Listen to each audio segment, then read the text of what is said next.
Notice is hereby given that on Tuesday, March 29th, 2022, the Board of Education of the Fort Worth Independent School District will hold a special meeting beginning at 5:30 p.m. at the Fort Worth Independent School District Teaching and Learning Center, 1050 Bridgewood Drive, Fort Worth, Texas. Face masks are optional but recommended when attending this meeting.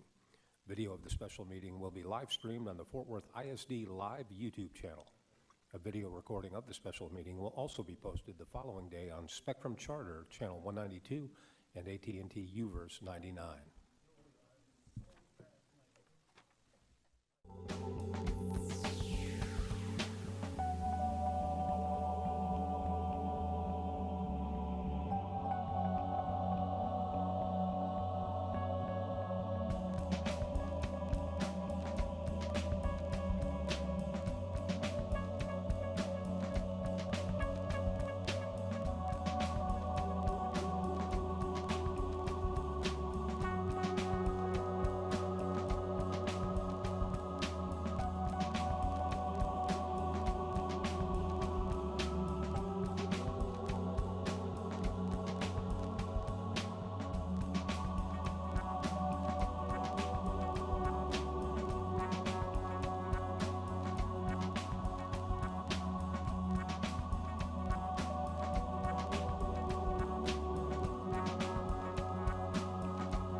The Fort Worth ISD will begin at 5:30 p.m. The guidelines for public comment were revised on the Board of Education webpage and now include information regarding meeting decorum. Those individuals desiring to make a public comment may sign up.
Audio check, 1, 2, 3, 4. Audio check, 1, 2, 3, 4. Audio check, 1, 2, 3, 4. 1 minute out.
Good evening. I'm calling this special meeting to order. The time is precisely 5:32 p.m. In accordance with the Texas Open Meetings Act, Texas Government Code, Chapter 551. This meeting is officially open with a quorum present.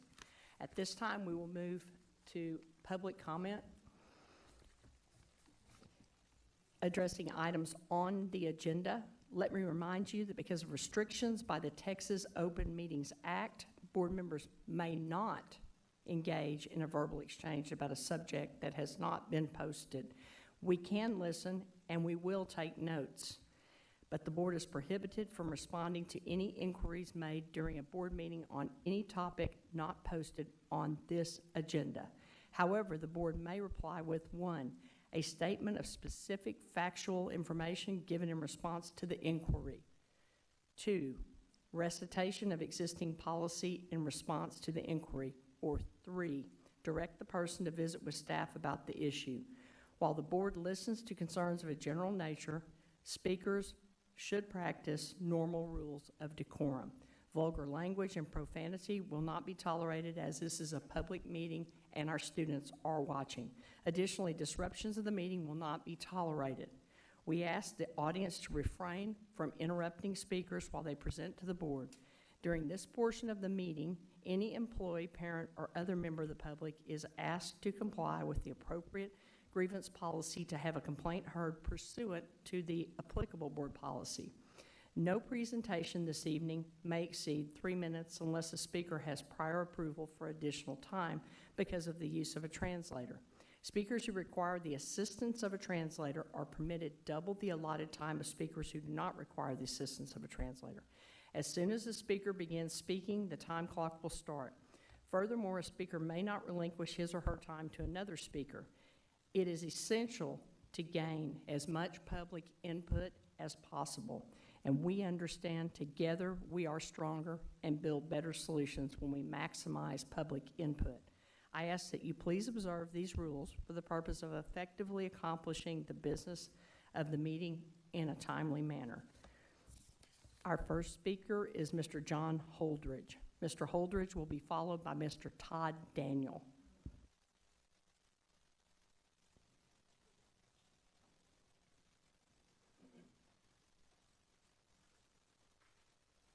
Thank you. Given the poor performance of most of our students in the area of reading and math, I urge you to find a superintendent candidate who will focus on the 3 R's, reading, writing, and arithmetic. In other words, let's educate our children and not indoctrinate them. Contrary to what some educators think, our great nation was founded on the principles of freedom and religious expression, not oppression. Much has been said about critical race theory in recent years, of course. This theory was put forward by a handful of academics, most with socialist and Marxist leanings, and even though CRT's initial concept was not bad, designed to identify the presence of racism in our society and its institutions, its adherents proposed a separation of people into 2 groups, the proletariat and the bourgeoisie, the haves and have-nots, the oppressed and the oppressors. And this thought is driving a wedge between our races in our school district and our city, instead of seeking common ground. I thought our Declaration of Independence said that all men are created equal.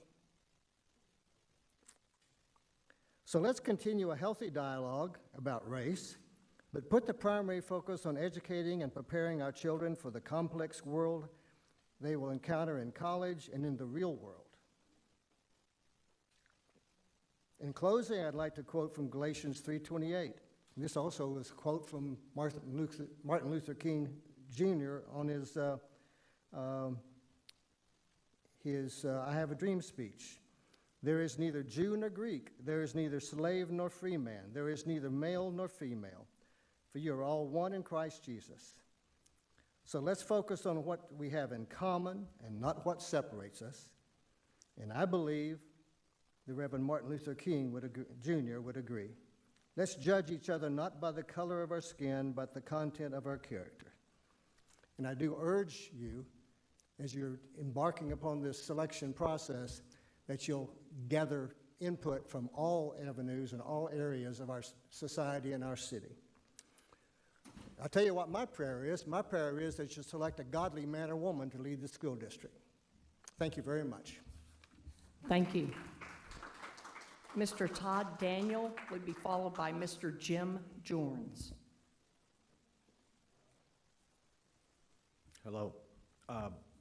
Let the record understand my new pronoun is doctor.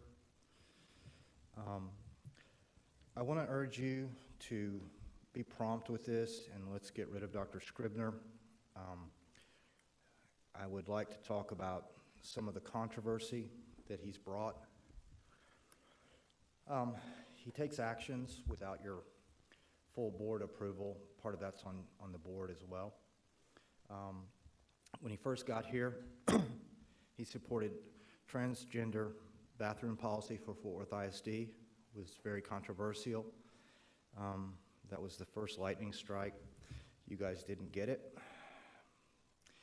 He had a policy. So when kids came up and they wanted to use different pronouns that they taught them to use or wanted to transition, they wouldn't tell their parents. The Attorney General later said in an opinion that that was absolutely illegal, and if the board had actually voted on it, they would all be in big trouble and possibly in orange jumpsuits. Dr. Scribner has also made videos and public statements saying CRT is in everything we do. Just recently, he made a video criticizing parents coming to speak.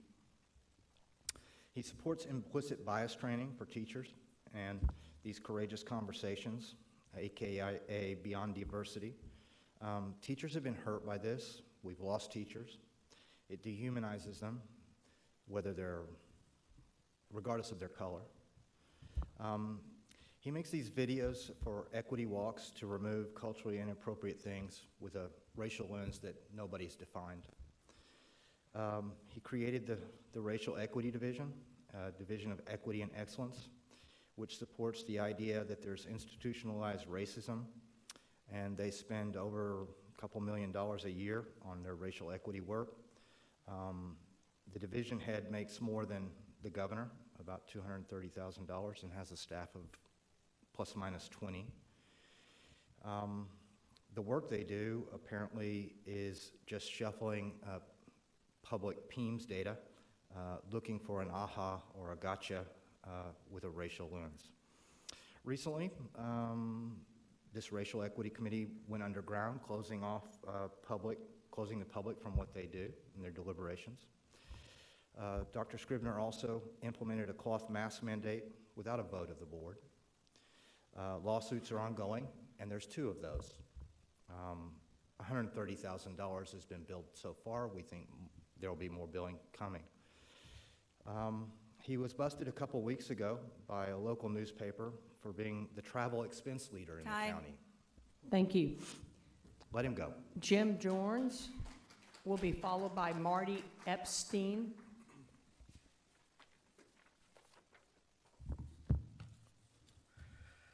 I'm a product of the Fort Worth school system, and I brought a book to prove it.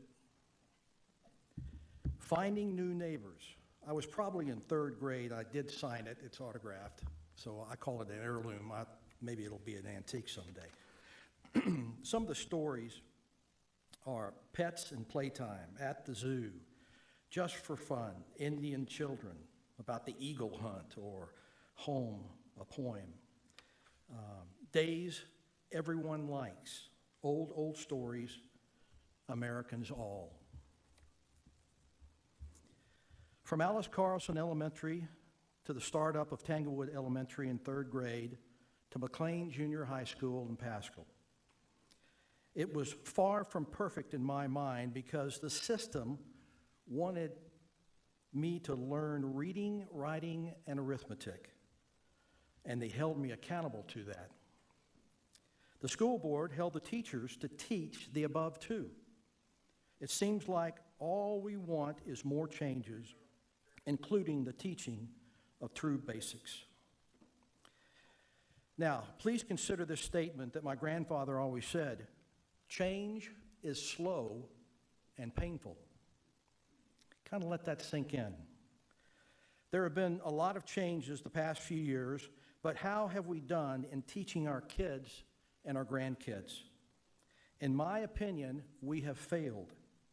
We have gone from teaching them to seek truth and to learn basics.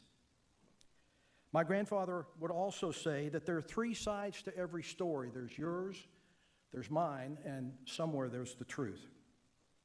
But we have all seemed to be too concerned with what we want and don't care about what the other side wants. I like what Stephen Covey said in his book, 7 Habits of Highly Effective People. First, understand, then be understood. How are we doing on this? You, the board, have your agenda. We have an agenda. But what we don't have is our agenda. Something that we do together. You all sit in your ivory thrones with your wall between us. We sit back here, and we are miles away from you and our minds. We must get new leadership, effective leadership, that will bring us together to work as a team, because we are a team, Team Fort Worth. With something like this, how effective can we be for the one common denominator that is the only thing we have in common, and that's our grandchildren and children? I have one last question. Am I going to have to pay a fee for this late charge? Thank you. Thank you. Thank you. Marty Epstein and Alex Stein both require an interpreter and thus are allowed by policy to speak for 6 minutes. No, that's not correct, Amanda? He doesn't want one. Okay. Then, Mr. Epstein, you're at 3 minutes. 1 second. 1 second. Okay. I'm double masked. Okay. A little bit about me. My name is Marty Epstein. I'm a former writer for the New York Times and editor at BuzzFeed. I currently teach political science at Southwest High School, while also working part-time at my local Starbucks for the fact that they're paying for my 6-year-old openly gay transgender offspring's gender transition surgery, as well as providing unlimited hormone blockers, access to abortion. But anyways, let me get into the reason I'm here today. Then I'll circle back if we have any time left. Our superintendent refuses to really put his foot down with this transphobia, and he failed to get transgender restrooms. And I am sickened. Transphobia is a serious illness, and unfortunately, there isn't a vaccine for it yet. And I first witnessed transphobia when a kid wearing a racist Make America Great Again hat made fun of me and said that me being myself was a Halloween costume. The MAGA supporter. And even though Donald Trump is not in office, the disease of Trumpism has spread across our stolen land. Every night I cry myself to sleep knowing that I live on stolen Native American land. As a high school teacher, I witnessed transphobia every single day. Racist bigots! We need to teach our students and raise awareness in our schools about this deadly virus.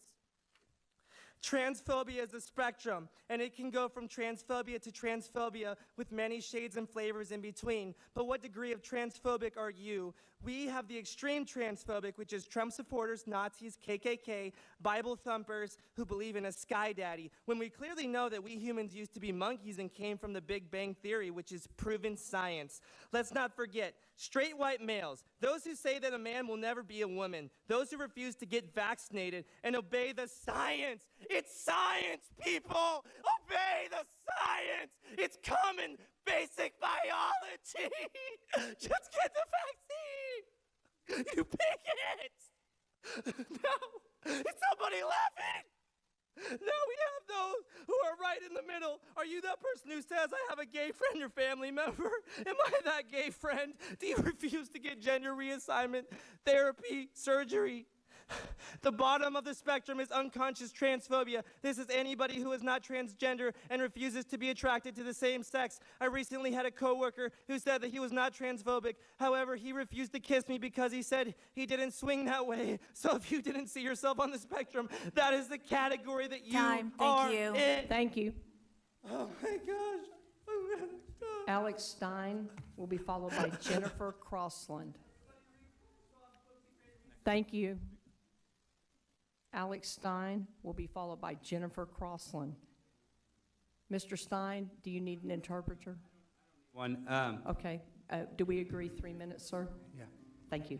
So I prepared a little something for you. Superintendent Scribner, I'm Primetime 99, Alex Stein. I came here to blow your mind.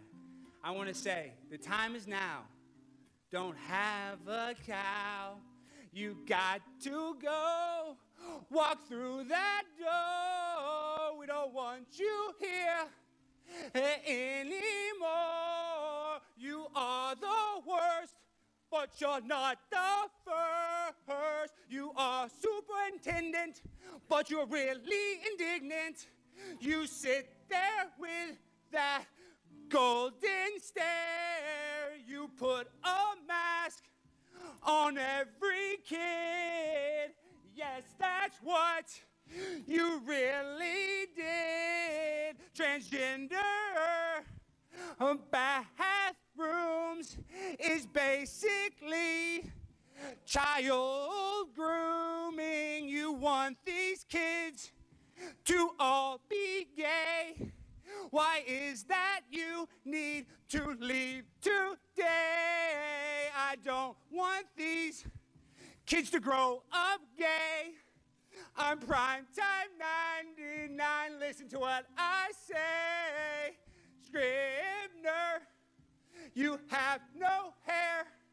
I sit up here and I really care. I see you need to really leave. Take your money and buy a weave. We want you out. Yes, I will shout, 'cause I feel the truth. And the song is the proof. You got to go. Walk through that door. We don't want you here anymore. You are the worst, like old bratwurst. You embarrass yourself and you make me sad. And when you leave, I'll be so glad. You make me embarrassed to be a dad. For worth, ISD, we can't find a lease. You got to go right out that door.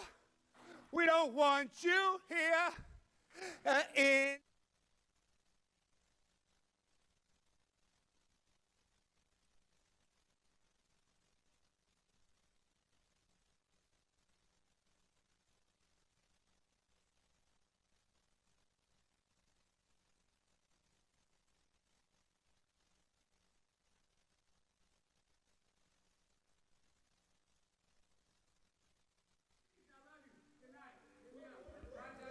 Jennifer Thank you. Crossland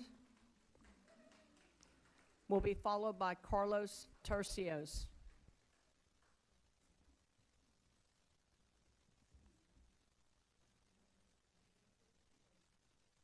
That's a tough act to follow, but here I am. Tonight I come to you to talk to you. I found this really great article I wanted to share about what makes a great superintendent.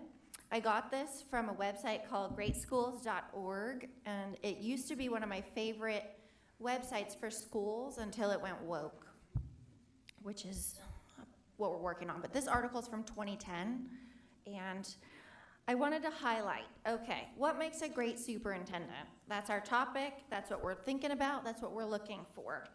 Here are some signs of an effective superintendent, and this is from the experts. A great superintendent has a clear vision for the district. A great superintendent is an instructional leader. He or she knows that the most important job of the district is to make sure students are learning and achieving at high levels. He or she knows that the most important job of the school district is to make sure students are learning and achieving at high levels. A great superintendent is an effective communicator. A great superintendent is a good manager. He or she directs the administrators to accomplish the goals of the district, monitor their progress, and evaluate their performance. It's not enough just to evaluate the performance. We actually have to have good performance. Does that make sense? A great superintendent is a good listener. And listening means active listening and making decisions based on the listening. A great superintendent is not afraid to take risks or make a commitment. A great superintendent is flexible. He or she needs to be able to manage the politics of the job. Here are some signs of an ineffective superintendent, and you might see some correlations here. An ineffective superintendent gets mired in the details of running the district. An ineffective superintendent is unavailable. An ineffective superintendent is always making excuses. An ineffective superintendent agrees with everyone and never takes a stand. So I'm going to email this to all of the trustees. They do have 2 examples of great superintendents in here, and I'm hoping that you may get a lot out of this and use this as we search for our next superintendent, because I would love to see our city have a great superintendent with a vision for all children to succeed at high levels. Time, thank you. Thank you. Carlos Tercios will be followed by Holly Plemons. Good evening, school board, Madam Board President, and Superintendent Scribner. My name is Carlos Tercios, and today I just want to encourage the board to support the early retirement agreement. Superintendent has led the ISD into failure.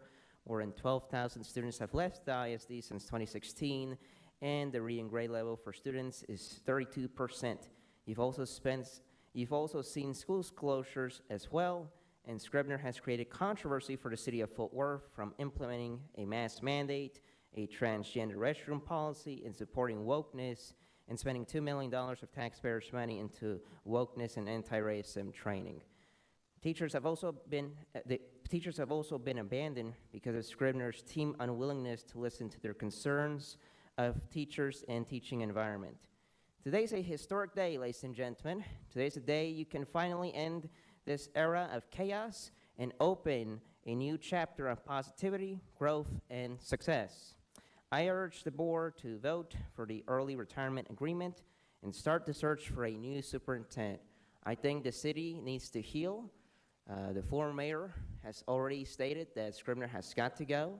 A former city council person has also stated that he has got to go. And I think this vote today, ladies and gentlemen, will set precedent to whether you will be sitting in this school board for the foreseeable future. And I have to say this before I go. Superintendent Scribner, you created me in 2017 when you went after my school and to split my school into 2. And I have to say thank you. You've changed my life. I am now very involved politically speaking, and now this era of Superintendent Scribner will be ending. Please vote for the early retirement agreement and make sure you make Fort Worth proud, and let's make history, ladies and gentlemen. Thank you.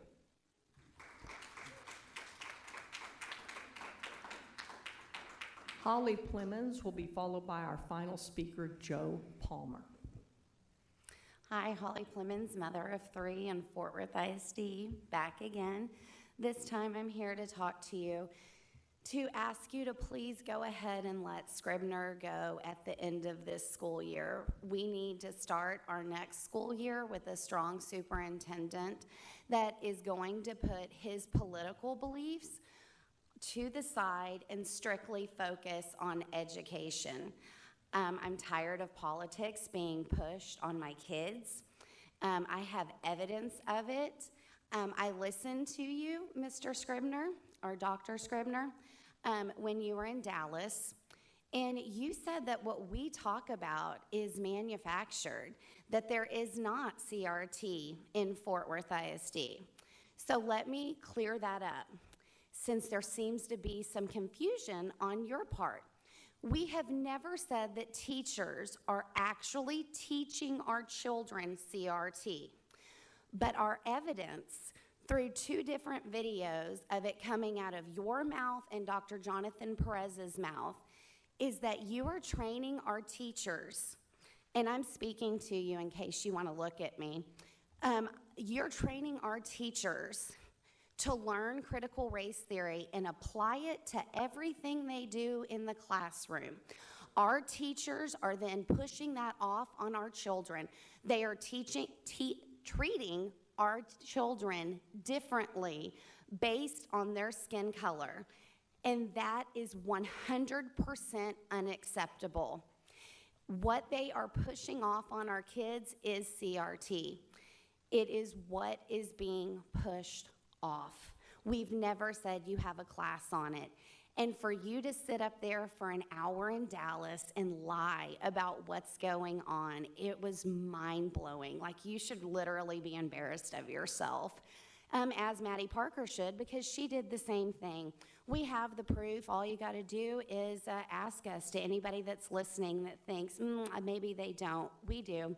We have it. Board, I'm asking you, please vote today to let Dr. Scribner go at the end of this school year and hire a superintendent that is going to lead Fort Worth.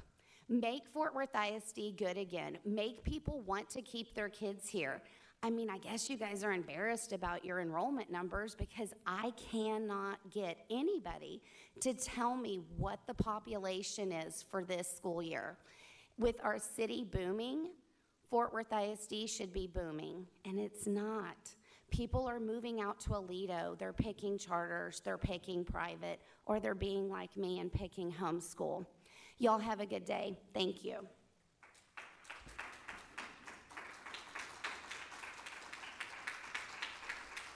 Joe Palmer. Joe Palmer, second call.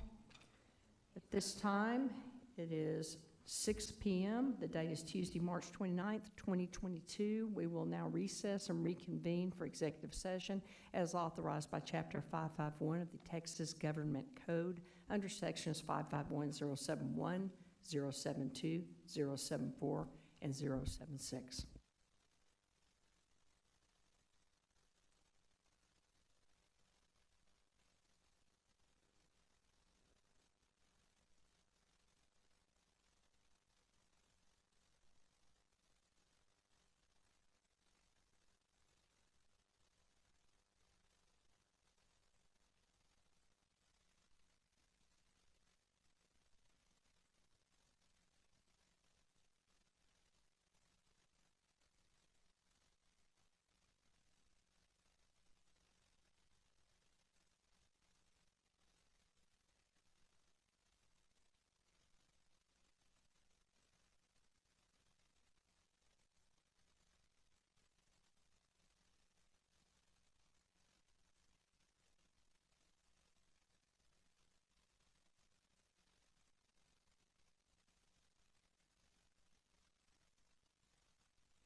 In accordance with the open meetings law, this board opened the meeting at 5:32 p.m. with a quorum present, recessed and reconvened open session, adjourned regular session, convened executive session, adjourned executive session, and now reconvened open session at 6:53 p.m. We'll move to number 6 on our agenda, which is let's move to discussion and consideration for action on proposed retirement agreement and release between Fort Worth ISD acting by and through its Board of Trustees and Kent P. Scribner as an employee and as superintendent of the district. Do I have a motion? Trustee Evans?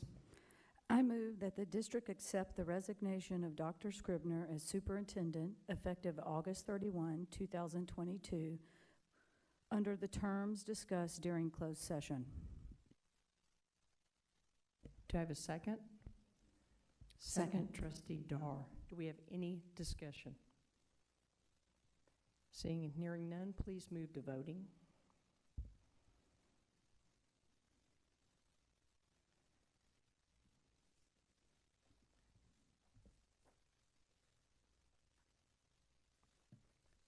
I'm missing one vote.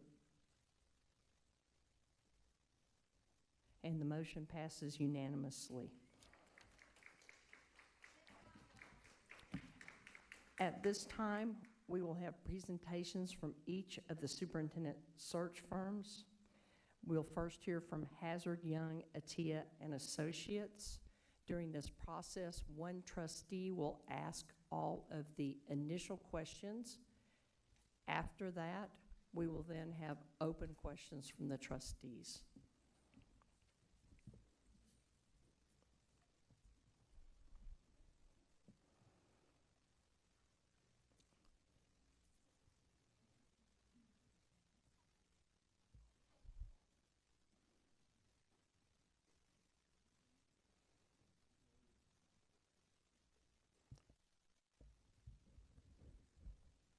Good evening. Are there 4 of you? There are actually 5 of us. One person was hoping to be here virtually, and so we're going to try and get her on the telephone, and her name is Carmela Franco, Dr. Carmela Franco. Great. The process will be that Trustee Andar will ask all of the questions, and then after those are answered, they're the same objective questions that will be asked of each firm. Then we will move forward with any questions from the board. Okay, and so we have 10 minutes to do the PowerPoint presentation? Yes. Is that correct? Okay. Is your 5th person on the phone? Yes. Great. Are you ready to begin? We are. I'll hand it off to you, and then Trustee Dar, if you'll jump in when they conclude. Thank you all, and welcome. Thank you. Thank you. I'm Peter Flynn, and we'll each introduce ourselves in just a second. And we put our pictures up here just so you can put a name with a face as you're looking back over our presentation. We are honored to be here this evening and have this opportunity to present our proposal that has been forwarded to you to do a search for your school district for a new superintendent of schools. We know you've had a chance to read over our proposal, so in the next 10 minutes we're going to highlight some things in that proposal. First, we're going to do very brief introductions, and Connie, if you go first. Hello, I'm Connie Collins, and I was a superintendent for 16 years in the state of Illinois. And also, prior to that, I lived in Katy, Texas, worked for Spring Branch Independent School District, so a number of years ago. And so it's always good to come back to Texas. And my son is presently looking for a home in the Austin area. So we're happy to be here. Thank you. Carmela. Carmela?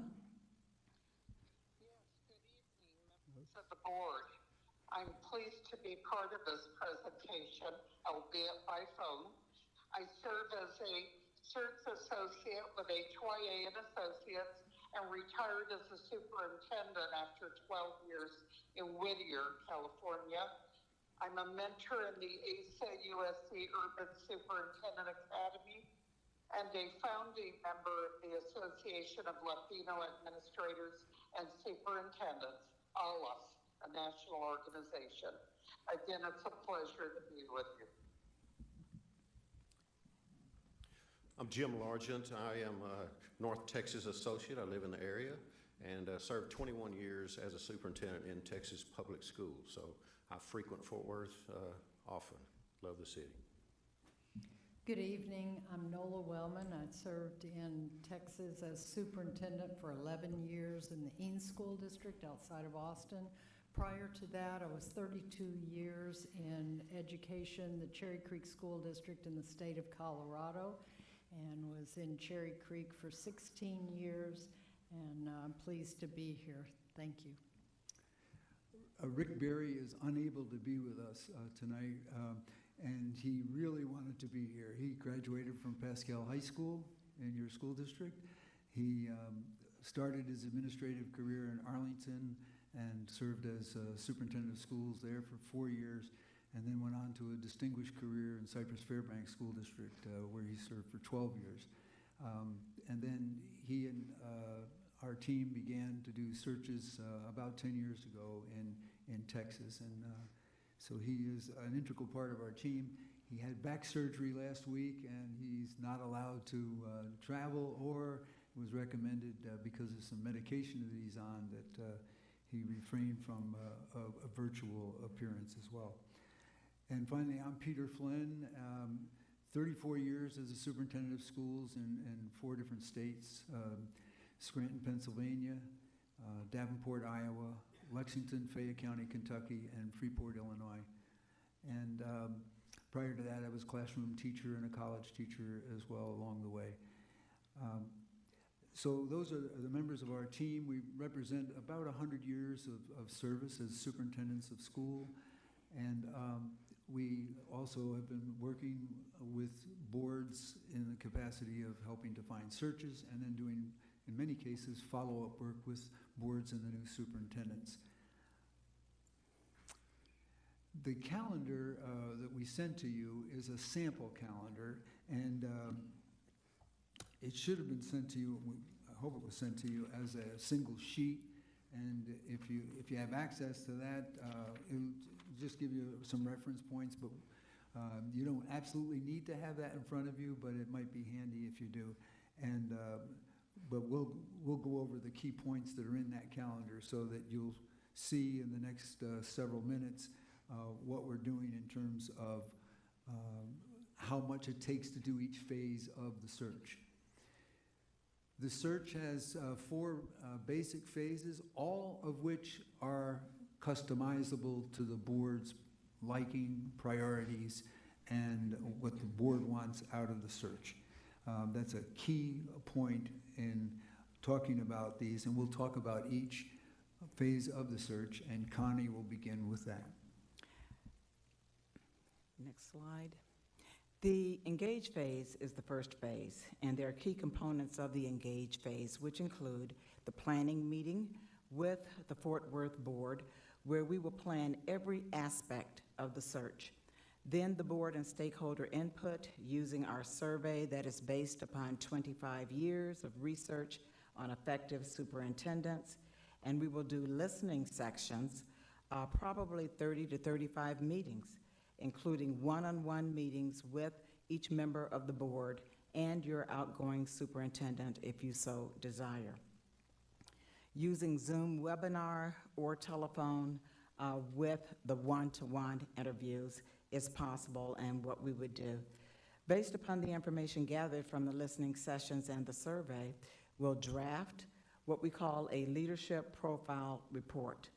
And this suggests the desired characteristics which all of those who have interviewed or completed the survey would like to see in the next Fort Worth superintendent. That information will be edited, amended, and approved by you, the board. Prepare and search recruitment strategy, including publicity, will be a part of this. We gain information from this, all of the research that we have done and all that we put together in order to really let possible candidates know what it is that you're looking for in the next superintendent. We'll then look for people who can provide evidence of a track record and skills to match the profile.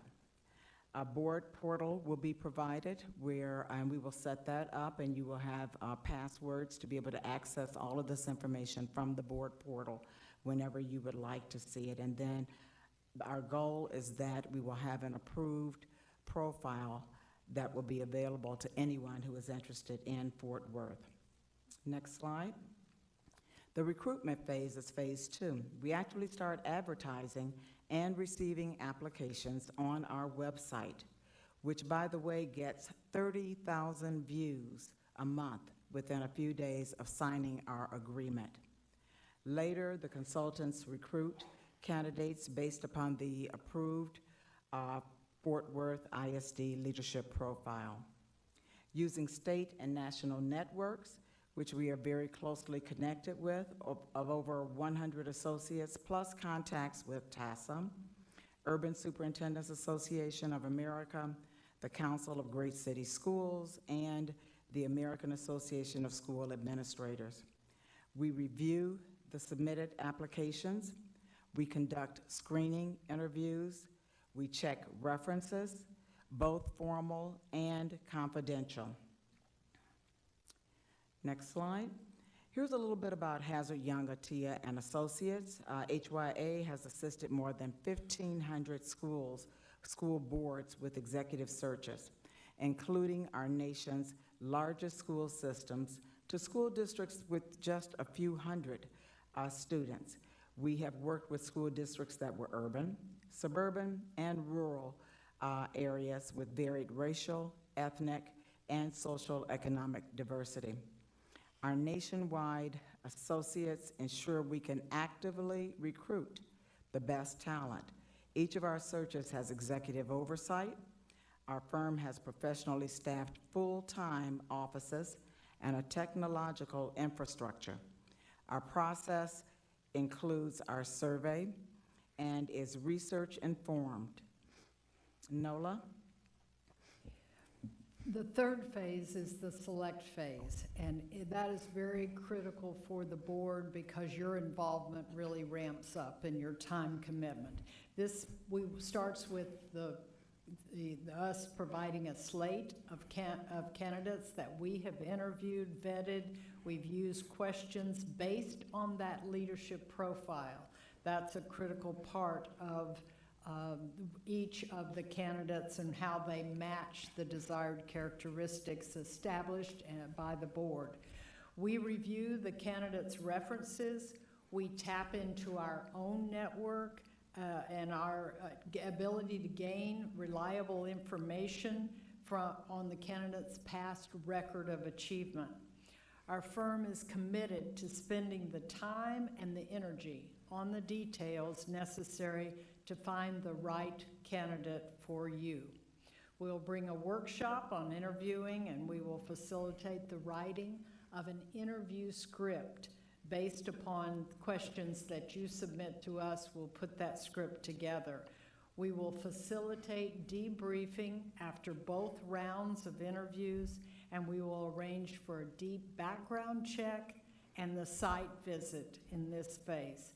After the lone finalist is selected, we will continue to provide support. This is the last phase, the transition phase. As needed, we will assist with contract negotiations and designing a 90-day success plan. Other optional services are listed there, and we can talk about that at another time. Carmela? Carmela? Yes, let's look at our commitment. It involves customizing your search and will take about 12 weeks, depending upon your priorities as a board, to meet the unique needs and beliefs of the Fort Worth ISD. So at the end of 12 weeks, you will have a superintendent who matches the profile as described in the process, approved by the board, and based on the engagement of over 1,000 participants, including you, the board, the staff, community, parents, and students, and the use of an evidence-based survey and 30 to 35 interactive meetings. Now, we've done this before with these school districts that are listed on the slide there for you.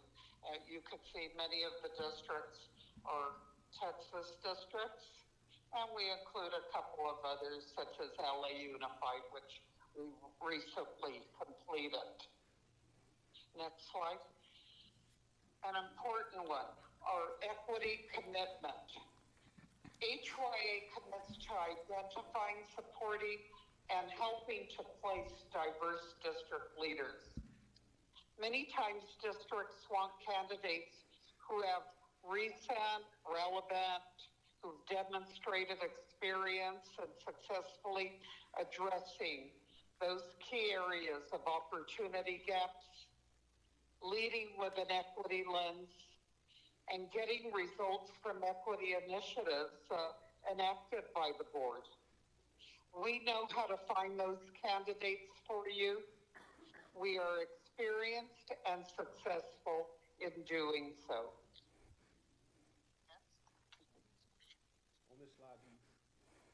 On this slide, you see our contact information, emails, and phone numbers. We will certainly be available to you throughout the search at your convenience.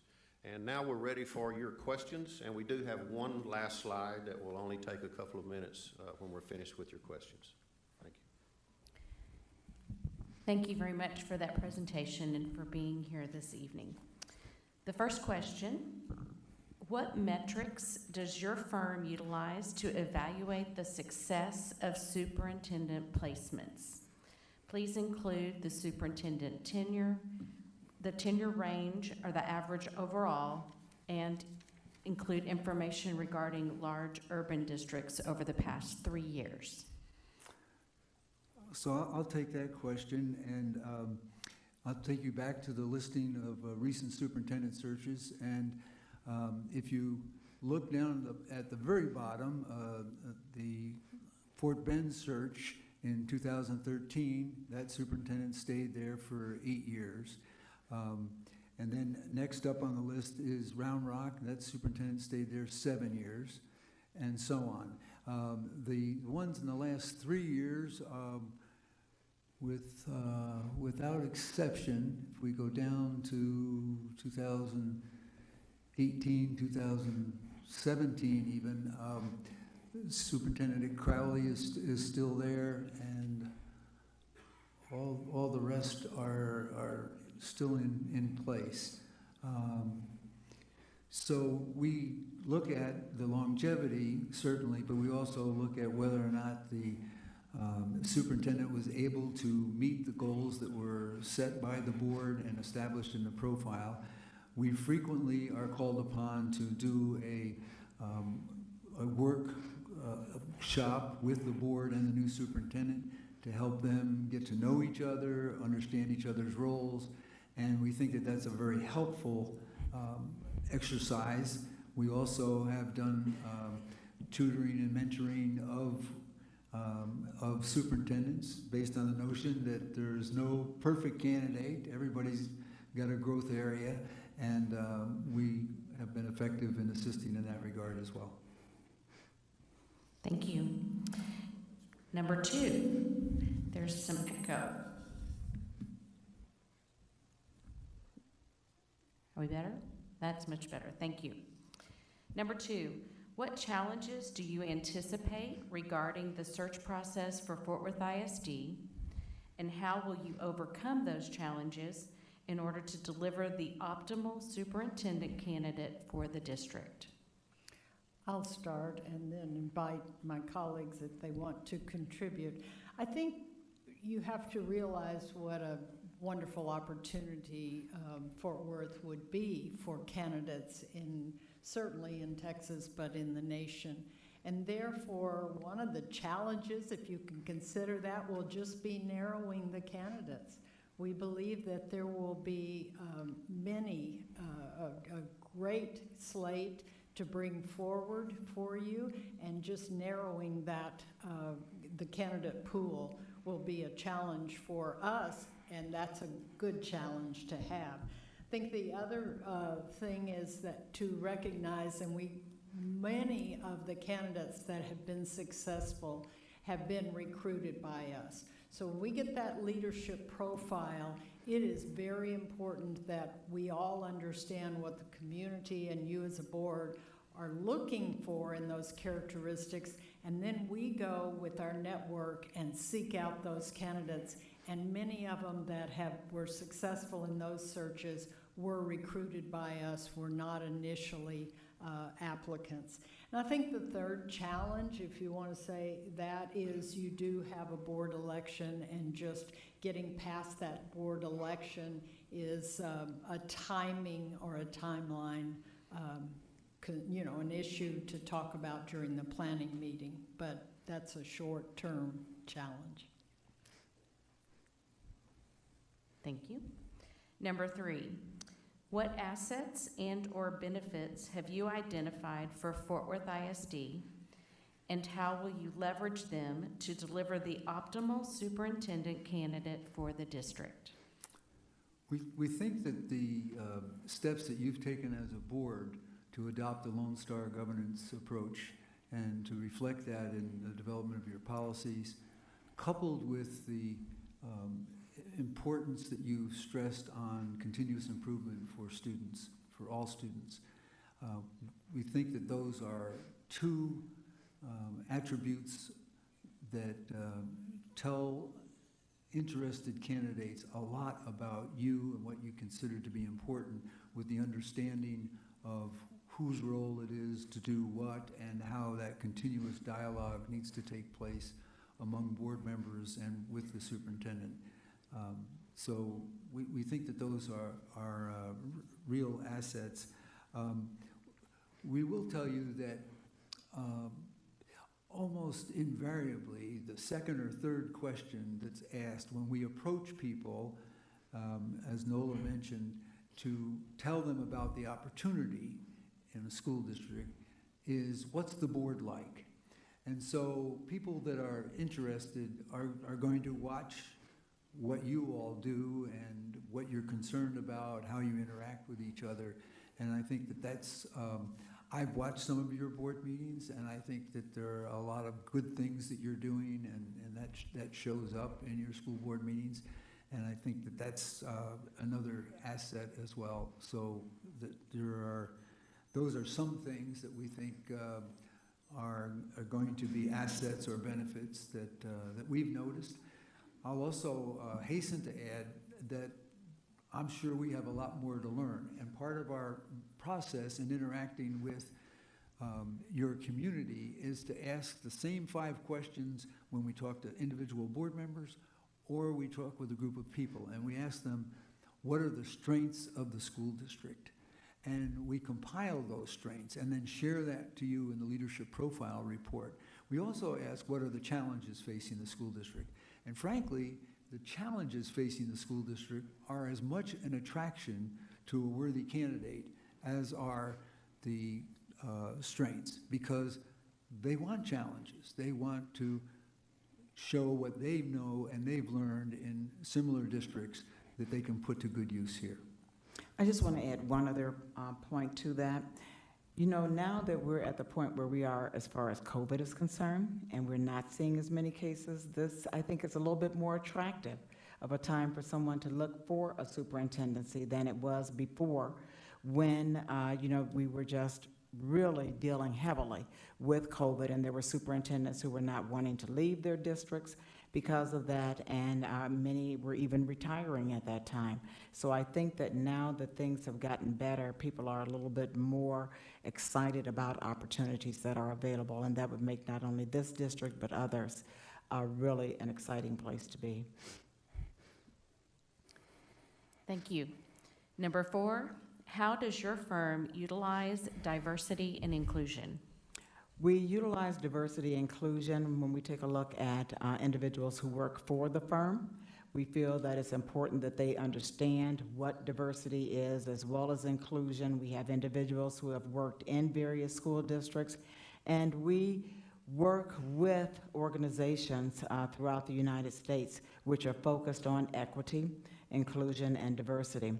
I was the secretary of the National Alliance of Black School Educators, worked very closely with Michael McFarland. In fact, we were on the same slate together, and have worked with other leaders here in Texas, and know how important it is that leaders today are individuals who understand all students and all staff and communities within a school district. So that is something that is very important to us, and we make it a priority as we're looking for candidates.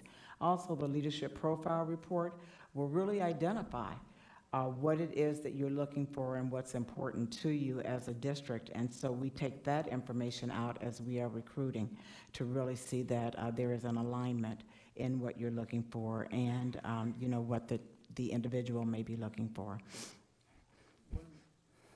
Excuse me, one final point. On that list up there of 16 people, 12 of the 16 people are either women or people of color.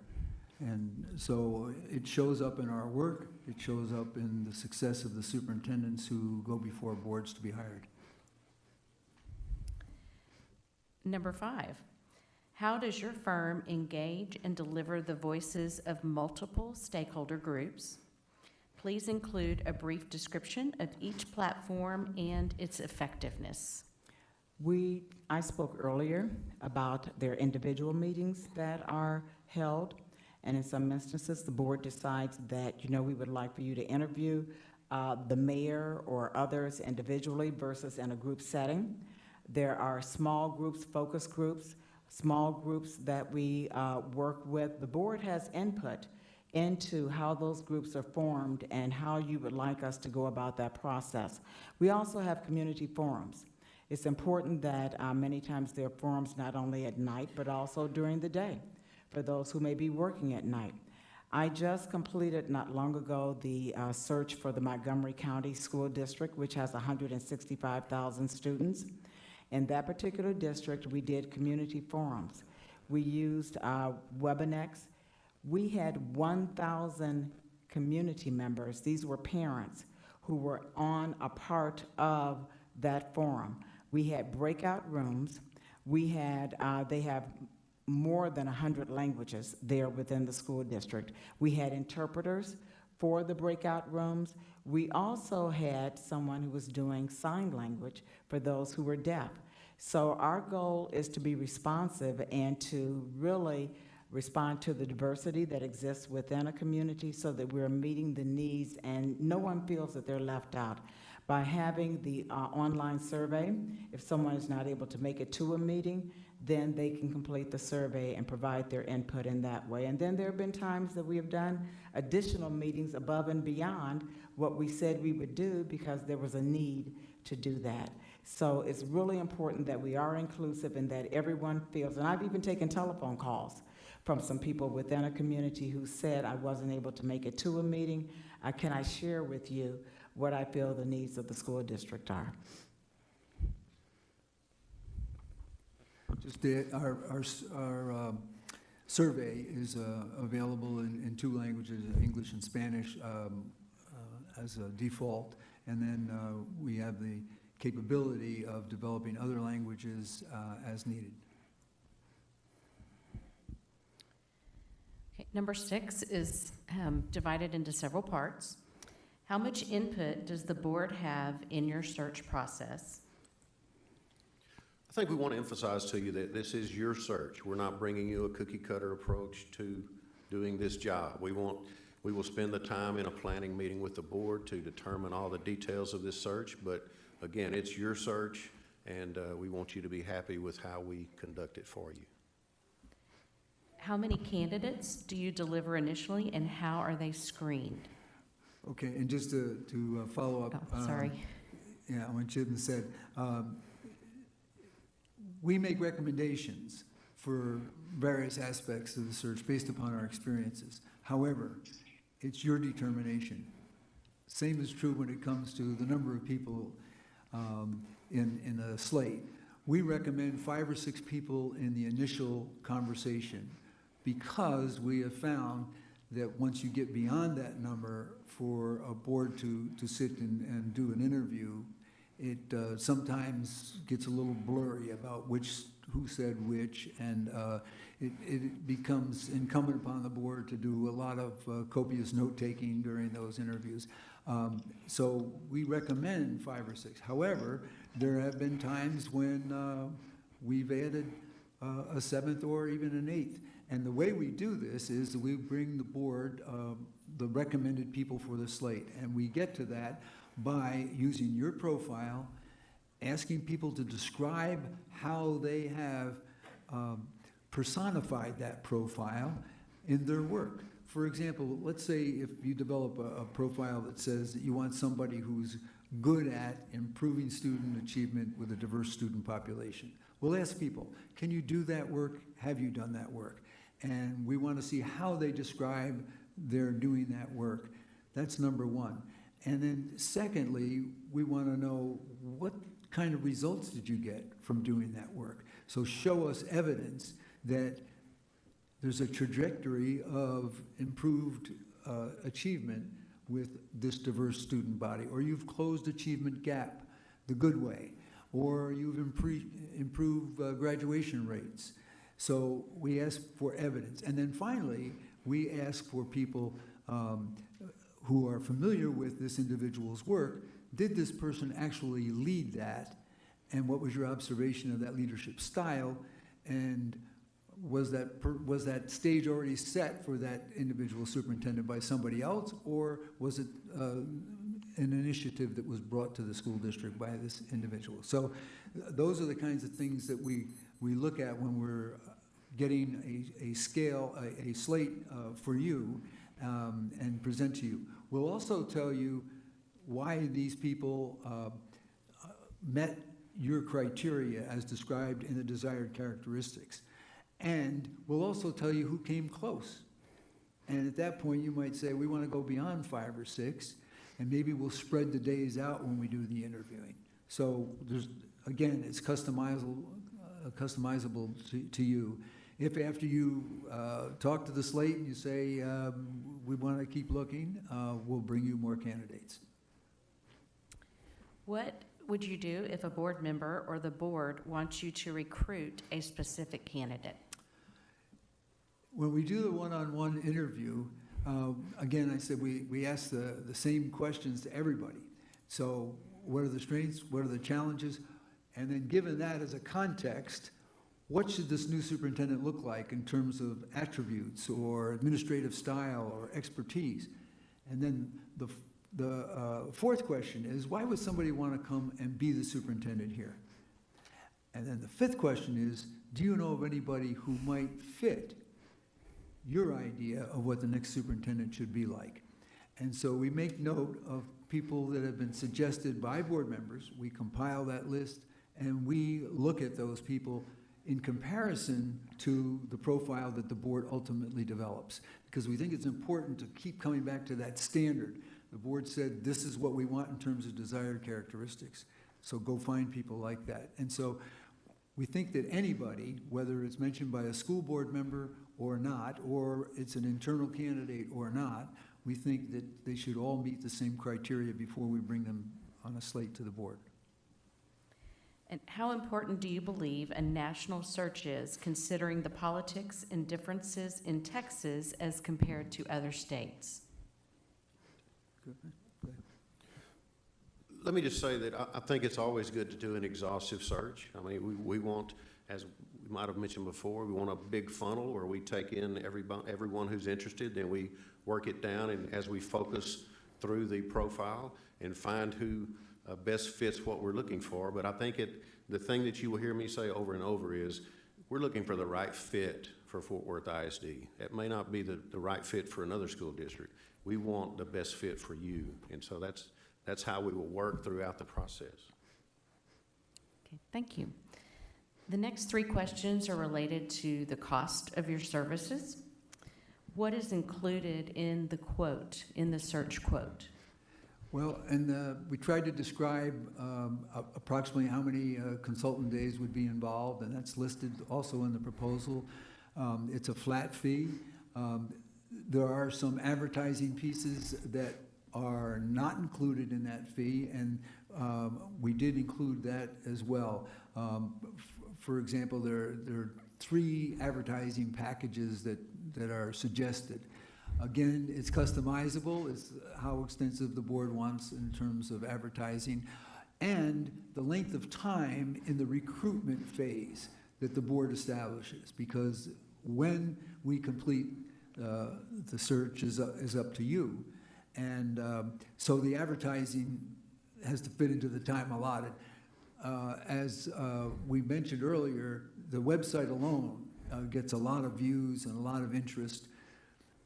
We reach out to our associates and tell them about the opportunity in the school district and suggest that they give us candidates that maybe won't apply to a job, maybe won't respond to advertisement, but if we call them and talk to them about the opportunity, that becomes more effective. And as Nola pointed out, 90% of the people that were ultimately hired by the board did not originally apply for the job. So the recruitment part is an important part. But the advertising is certainly important. You asked about travel. When it comes to travel, it's up to you. We strongly recommend that, at least in the second round interviews, that's an in-person interview, and without exception, every district that we've done has provided reimbursement for defined expenses for the candidates who come in. You just answered that second question. Thank you. And what is the overall timeline you will utilize to deliver a superintendent to Fort Worth ISD? It's about 12 weeks, but when the 12 weeks starts is up to you. And if you want to pause for one reason or another, we know that you have a special election coming up, and so if that's something that you want to do, that's your decision, and we'll adjust that. But in total, it takes about 12, give or take a couple of weeks, to complete the search the way we've described it. We don't recommend that you shorten up the recruitment phase. We think that that's really important for us to carefully take this profile and spend at least 3, 4, 5 weeks looking for people that have proven track records of getting results in the areas which you have deemed important. And the last question that I have is, what motivated your firm to apply for this search? Well, I think one thing is we have had extensive experience both as a team, but also in other states and individually with other associates. We've been working in the area and have on our resume this size of district and the complexity of this district, and therefore we felt like we could really bring you a superb superintendent.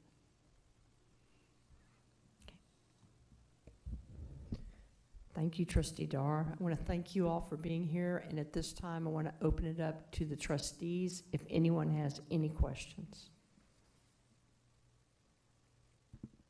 Seeing and hearing none, thank you all for a great presentation. Thank you I'm very sorry, much. Roxanne. Sorry, didn't press it quick enough. How do you go about recruiting non-traditional candidates? I think that here again, and I'll start, this, the board lets us know whether or not they want non-traditional candidates. There are some districts that want individuals who have walked in a superintendent's shoes before or have been in education, and there are some districts who really want to think out of the box and want to look at others who may not have necessarily been a superintendent. So we are guided by the information we receive from the board as to what candidates or what type of candidates you're looking for. Yeah, it's back to what Jim talked about in terms of the large top of the funnel.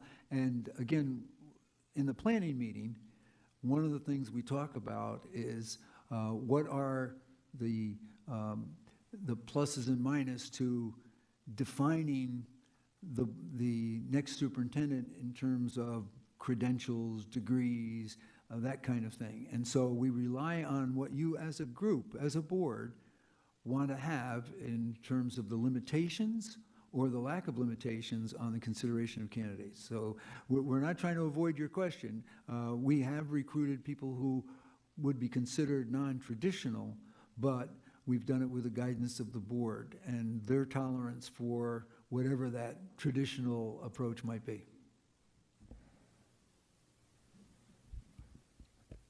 One more question. You have a list here of some successful placements. Can you tell us what are some challenges that may cause like an unsuccessful placement? Not so much unsuccessful, but Houston is up there, and the superintendent that was hired by the Houston School District only lasted 2 years because he was recruited by the New York City schools. And you probably know Dr. Carranza, and he had been in San Francisco and then came to Houston, and then 2 years later went to New York as superintendent. So there's no, we guarantee that we will recruit somebody that we help you hire for at least 3 years. But in all of those cases up there, we kept hands off for a lot longer time than that. So we think that that's sometimes a challenge, is to keep a superintendent who matches your profile and is doing the work that you want done. And we're always available to give consultation and help in terms of nurturing your relationship with the superintendent, both at the very beginning, but throughout. There are some school districts that Bill Attia, who's one of the founders of the firm, has worked with for upwards of 20 years. He keeps going back and helping the superintendent and the board develop relationships, and so that they can work in a healthy way for the development of children. You know, one other way is sometimes there's a big change in the school board. And there may be a board that hires the superintendent, and then once the superintendent starts, there is a different board in place.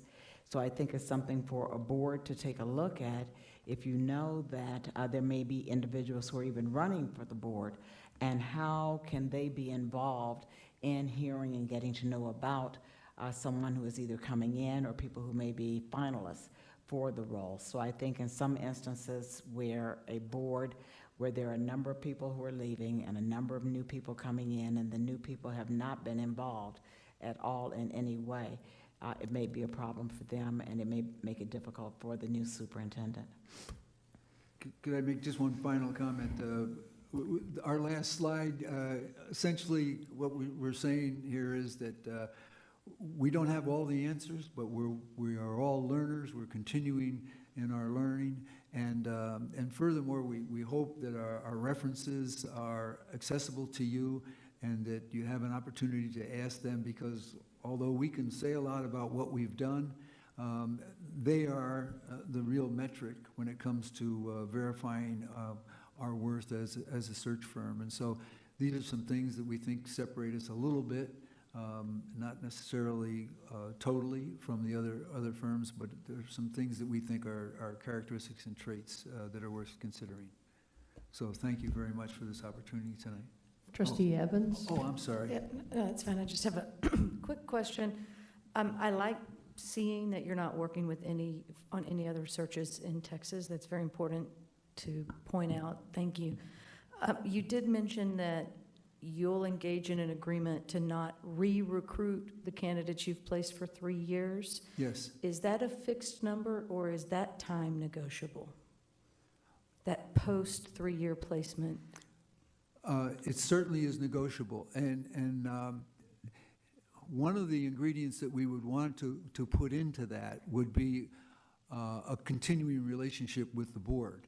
Now, that doesn't mean an exorbitant long-range contract. It means that there would be times at which we would check in with the board, that we would gather information based upon our observation of watching board meeting videos, We would make occasional visits to the school district, and we think that that really helps people stay focused on what the original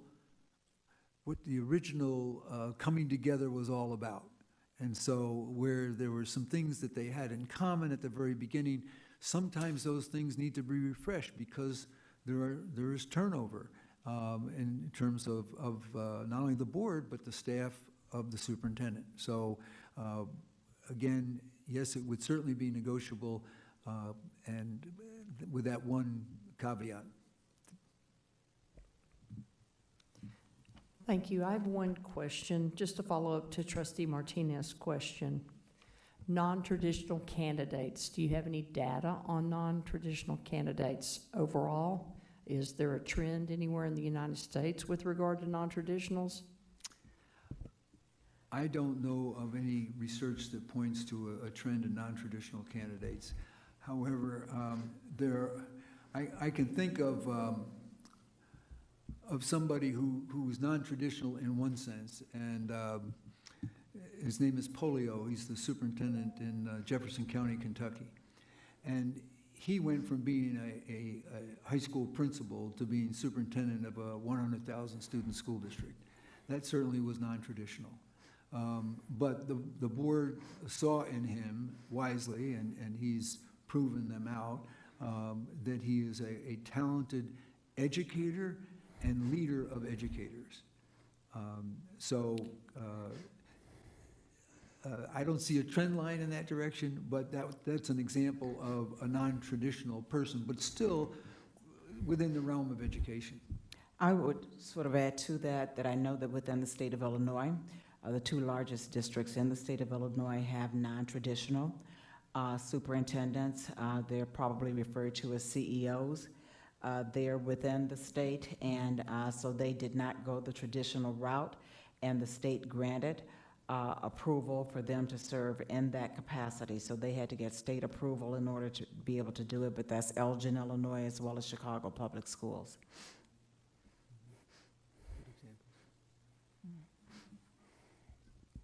Okay, thank you again for coming into Fort Worth, Texas. Thank you for being here with us. Great presentation. And we left our business cards there in case you want to reach out to us as well. Some of us may do so tonight. Who knows? We always have questions on this board. The second firm we'll hear from is JG Consulting.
Welcome, JG Consulting. Thank you for being here tonight with us. Some familiar faces.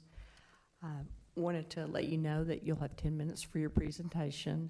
Those 10 minutes will start after you conclude your introductions. After your presentation, Trustee Dar will ask questions of you. If there are more questions prompted after those questions conclude, the board will jump in at that time, whenever you're ready. Terrific, thank you, and good evening, everyone. My name is James Guerra. I'm the president, founder, CEO of JG Consulting. First and foremost, I want to thank you for your service to public education. You guys have been a tremendous partner of ours over the past 7 years, so we're incredibly humbled and honored to be here with you this evening. So thank you for your time, your dedication to serving this wonderful community. I'd like to pass the baton to my right and let my colleagues introduce themselves. Good evening. My name is Alton Fraley. I'm a former superintendent in Katy ISD and former board member of Cy-Fair ISD.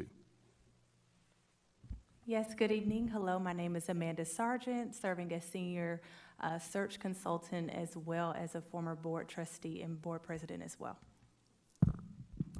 Sue Dygard, also a search consultant, and I am currently serving on the Houston Independent School District Board. Good evening. My name is Richard Carranza. I serve as a chief search consultant. I've been a superintendent in San Francisco Unified, Houston ISD, and most recently chancellor of the New York City Department of Education. Good to be here with you this evening. Terrific. Thank you, team. All right, so what I thought I would do is just burn through our Prezi as quickly as possible and then entertain any questions you may have of the team.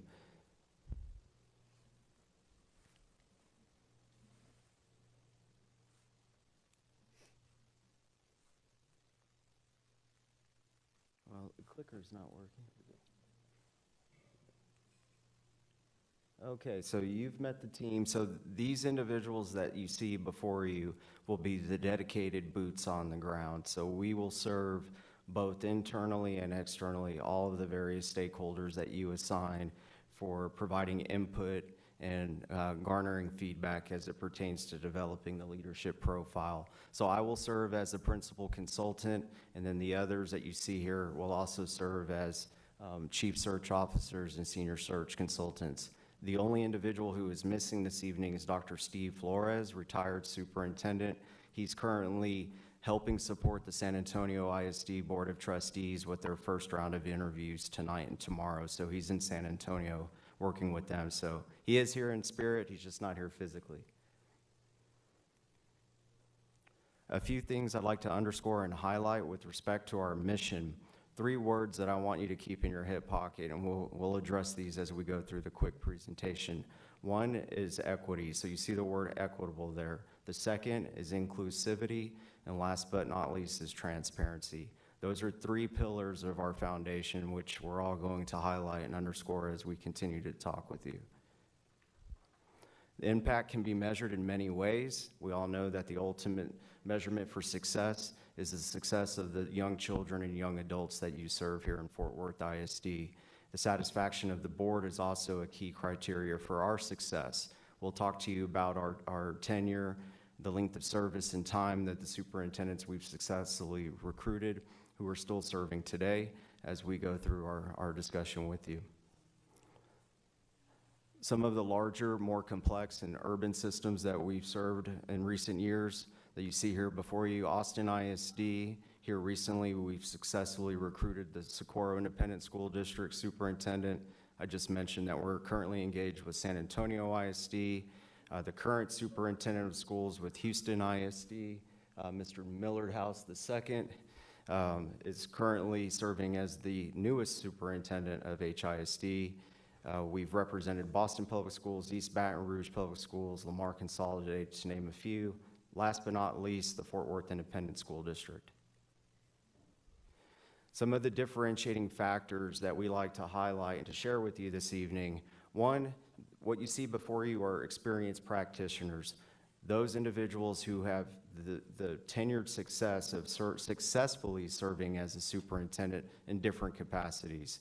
Mr. Fraley, sitting to my right, retired as a superintendent of schools with the Katy Independent School District. And of course, you heard from Richard Carranza, who successfully served in New York, Houston, and in San Francisco.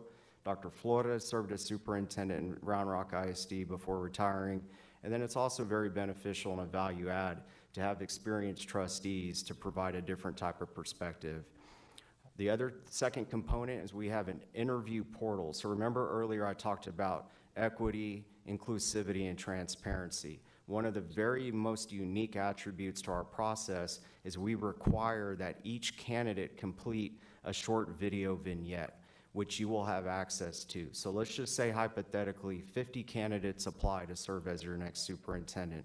When we present the candidates to you in executive session, you will have access to all of the videos. Every candidate will be required to answer the same set of questions, and we will provide that information to you. We'll spend as much time with you as you'd like to review the on-demand interviews. And that's in addition to the tangible artifacts that we will also present to you, which include letters of interest or resumes, academic credentials, verification forms, any other artifact that the candidate may provide to us to present to you. The newest component that we've incorporated is an assessment, which aligns to the leadership profile that we will develop, learning from each of you, your stakeholders, both internal and external. So if community members wish to provide input, also from the survey data that we collect and gather, and a number of languages that you wish to utilize. The Wonderlic assessment tests on 3 core areas: cognitive ability, personality, and motivation. That's just an additional component that we use, and it's brand new to our system. We're the only search firm in the United States that uses an assessment such as that to align to a leadership profile. And last but not least, a guarantee of success. Our guarantee is very simple. Should the superintendent serve less than 2 years in time and here in Fort Worth ISD, we will conduct the search again in its entirety at no cost to Fort Worth ISD. So that screenshot you see there before you is a screenshot of the on-demand interview. Series of 4 questions on the left-hand side. That's actually a caption of Mr. Millard House.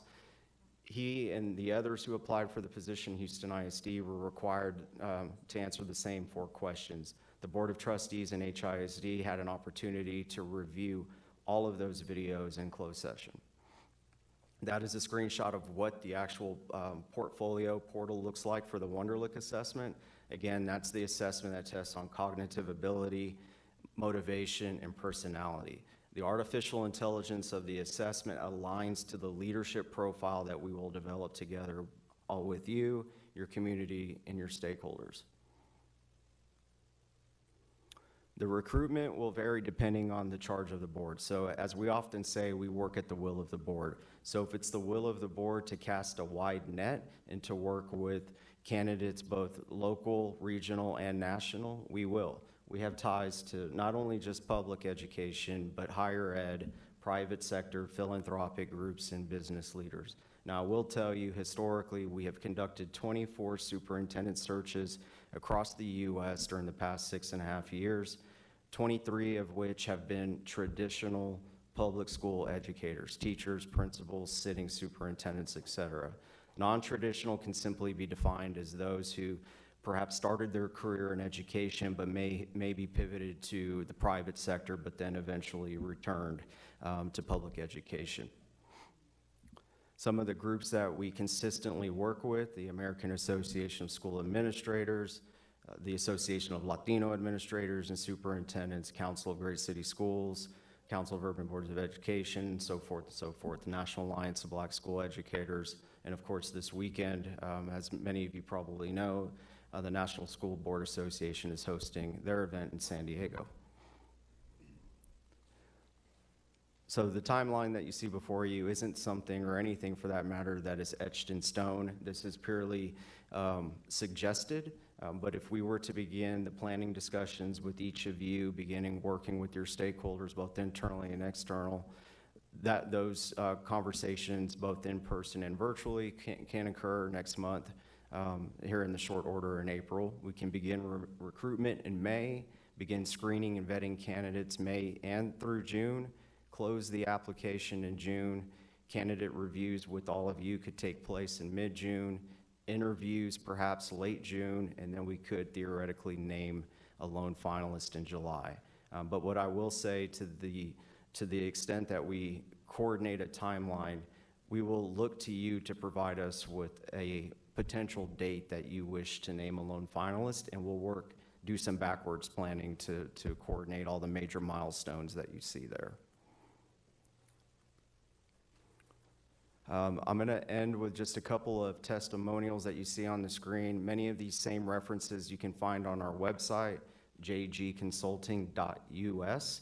But if I may ask our colleagues to play a quick video vignette for us, I'll end with that, and then we'll take questions. JG Consulting is a powerhouse. They put you in a position to compete at very high levels. And I've been a superintendent now going on my 6th year, and I still have a very strong relationship with the firm. So it's a long-term family type environment with JG Consulting. My name is Dr. J.A. Gonzalez, and I'm superintendent of schools for McAllen ISD. We're a high-performing school district. We have approximately 21,000 students in our district, 2-time A-rated. We earn the post-secondary readiness distinction, and we also earn the Financial Integrity Rating System of Texas. We have multiple Blue Ribbon schools, so very proud of the community and the staff, and we're excited about the future in McAllen ISD. If you look at the number of superintendent positions that are available in the great state of Texas or across the nation, they're extremely limited.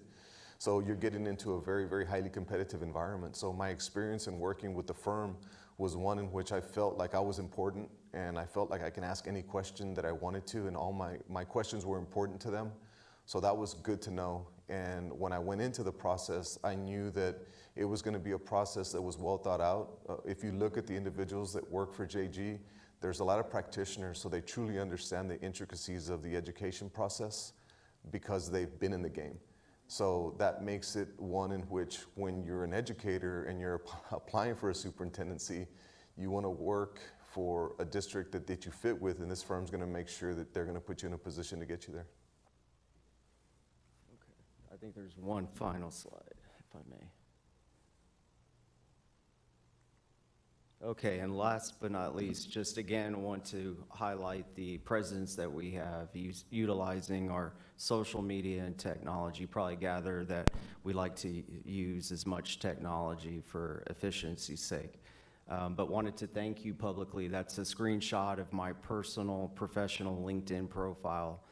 So to give you some context of the type of reach that we will have, the process for us has already started. Just by quickly acknowledging our appreciation for being here, you can see that that one post garnered approximately 2,700 views with almost 100 likes in a relatively short period of time. So going back to the statement I made about casting a wide net, that's the type of example that you see. So again, thank you for the time. Thank you for your presentation, and thank you for being here tonight. The first question is, what metrics does your firm utilize to evaluate the success of superintendent placements? Please include superintendent tenure range or average overall, and in large urbans over the past 3 years. All right, so I think there are quite a few attributes in terms of the way we can measure the success of a superintendent. Ultimately, I think it's the satisfaction of the community in which you serve.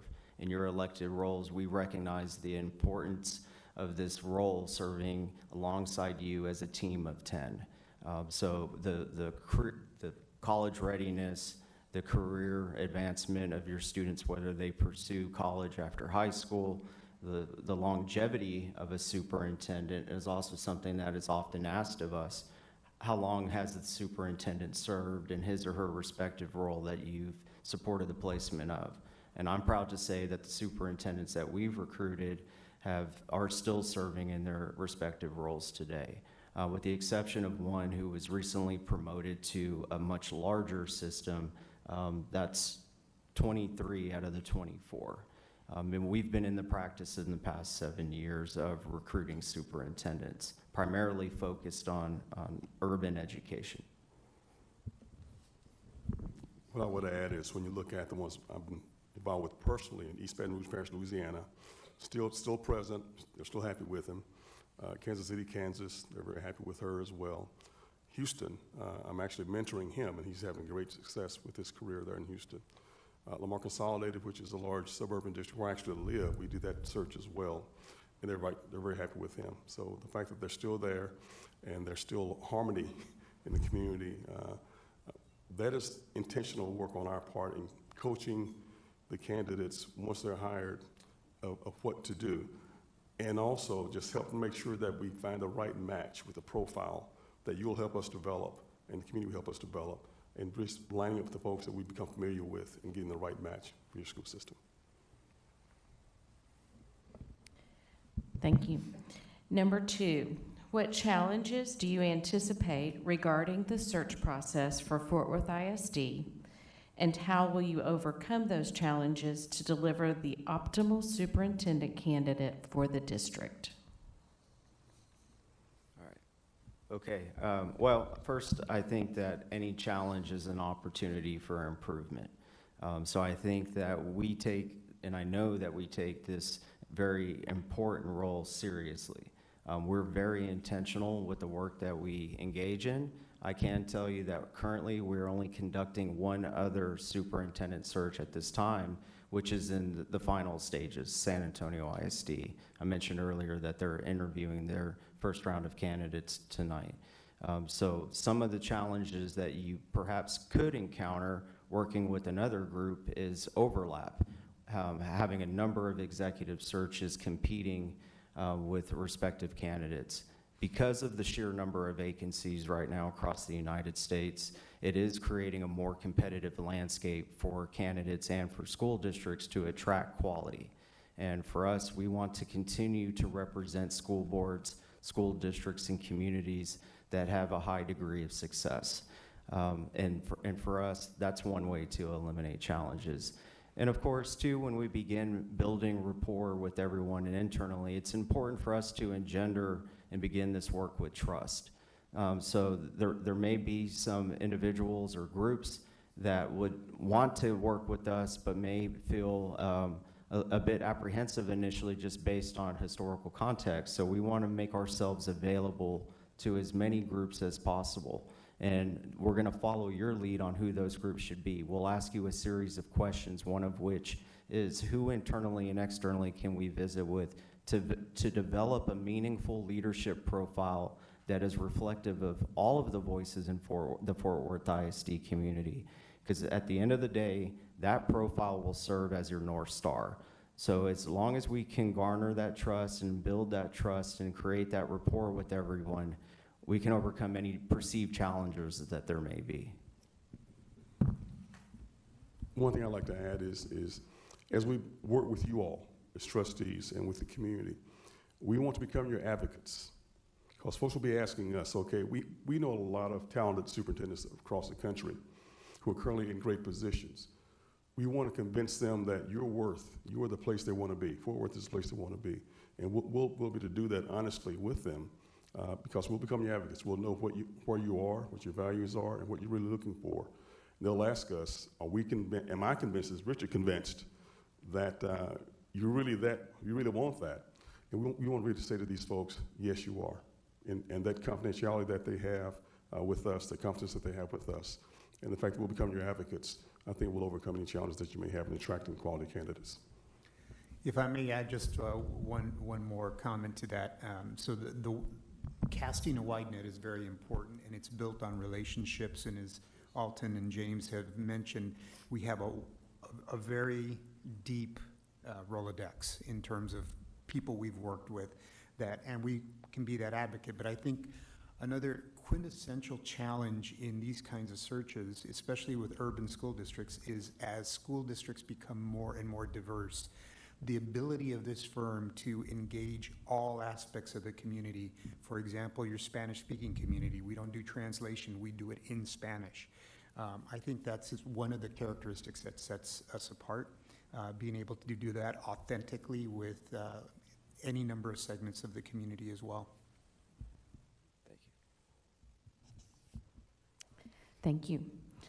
What assets and/or benefits have you identified for Fort Worth ISD, and how will you leverage them to deliver the optimal superintendent candidate for the district?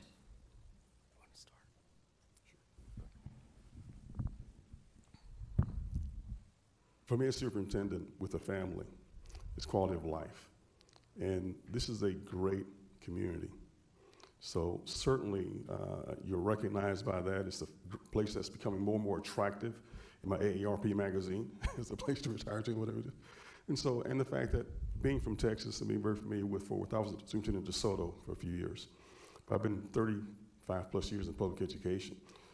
I can speak with confidence of the quality of this community and its support for public education. There are challenges everywhere, but the reality is this is a great community, and the school system is one that's been innovative. You try a lot of different things. You've addressed your challenges, and I think that any that folks feel remain can be addressed with the right team of 8 or 10.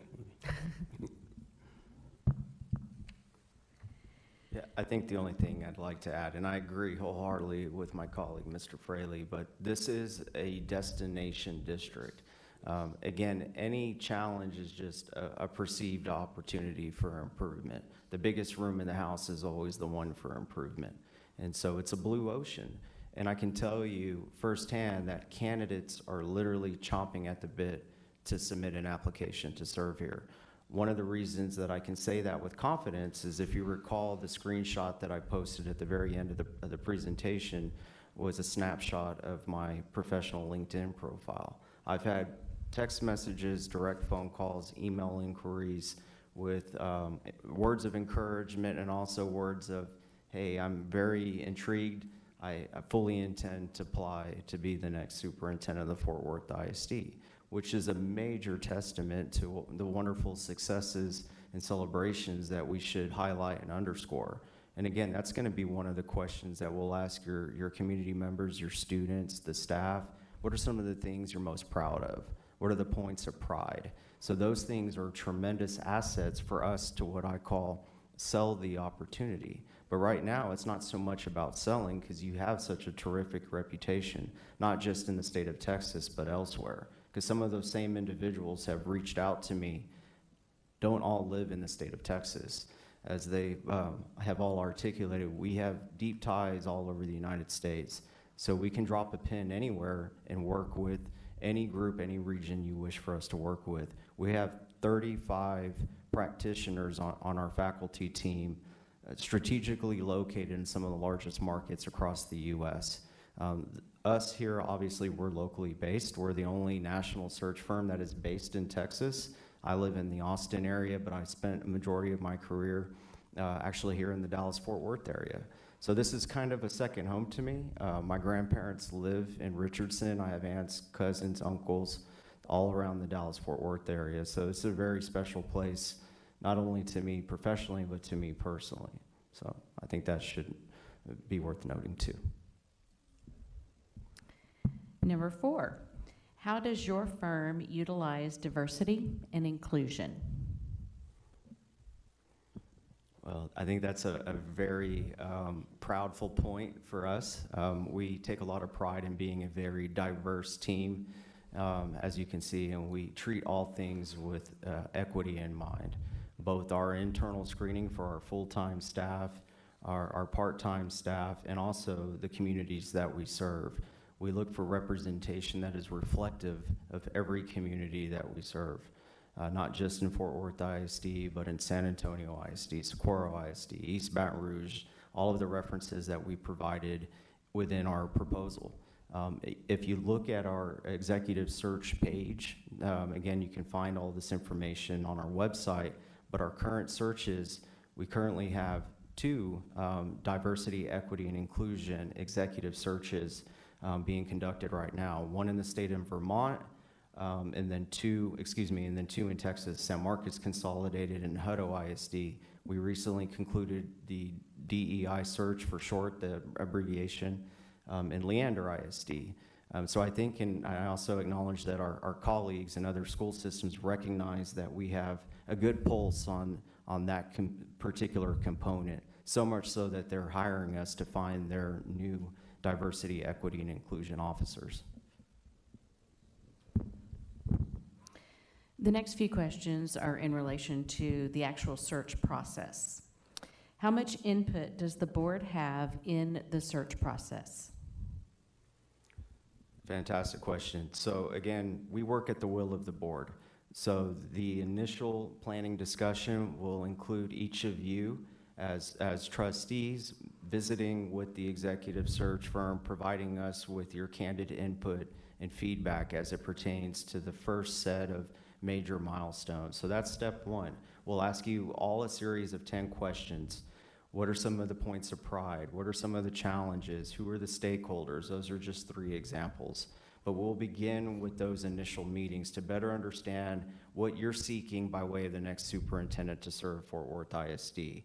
That will help us begin the planning stages of creating the stakeholder agendas, meeting both with internal staff members, external constituents that you represent, and student groups. So it's important for us to hear from as many people as possible.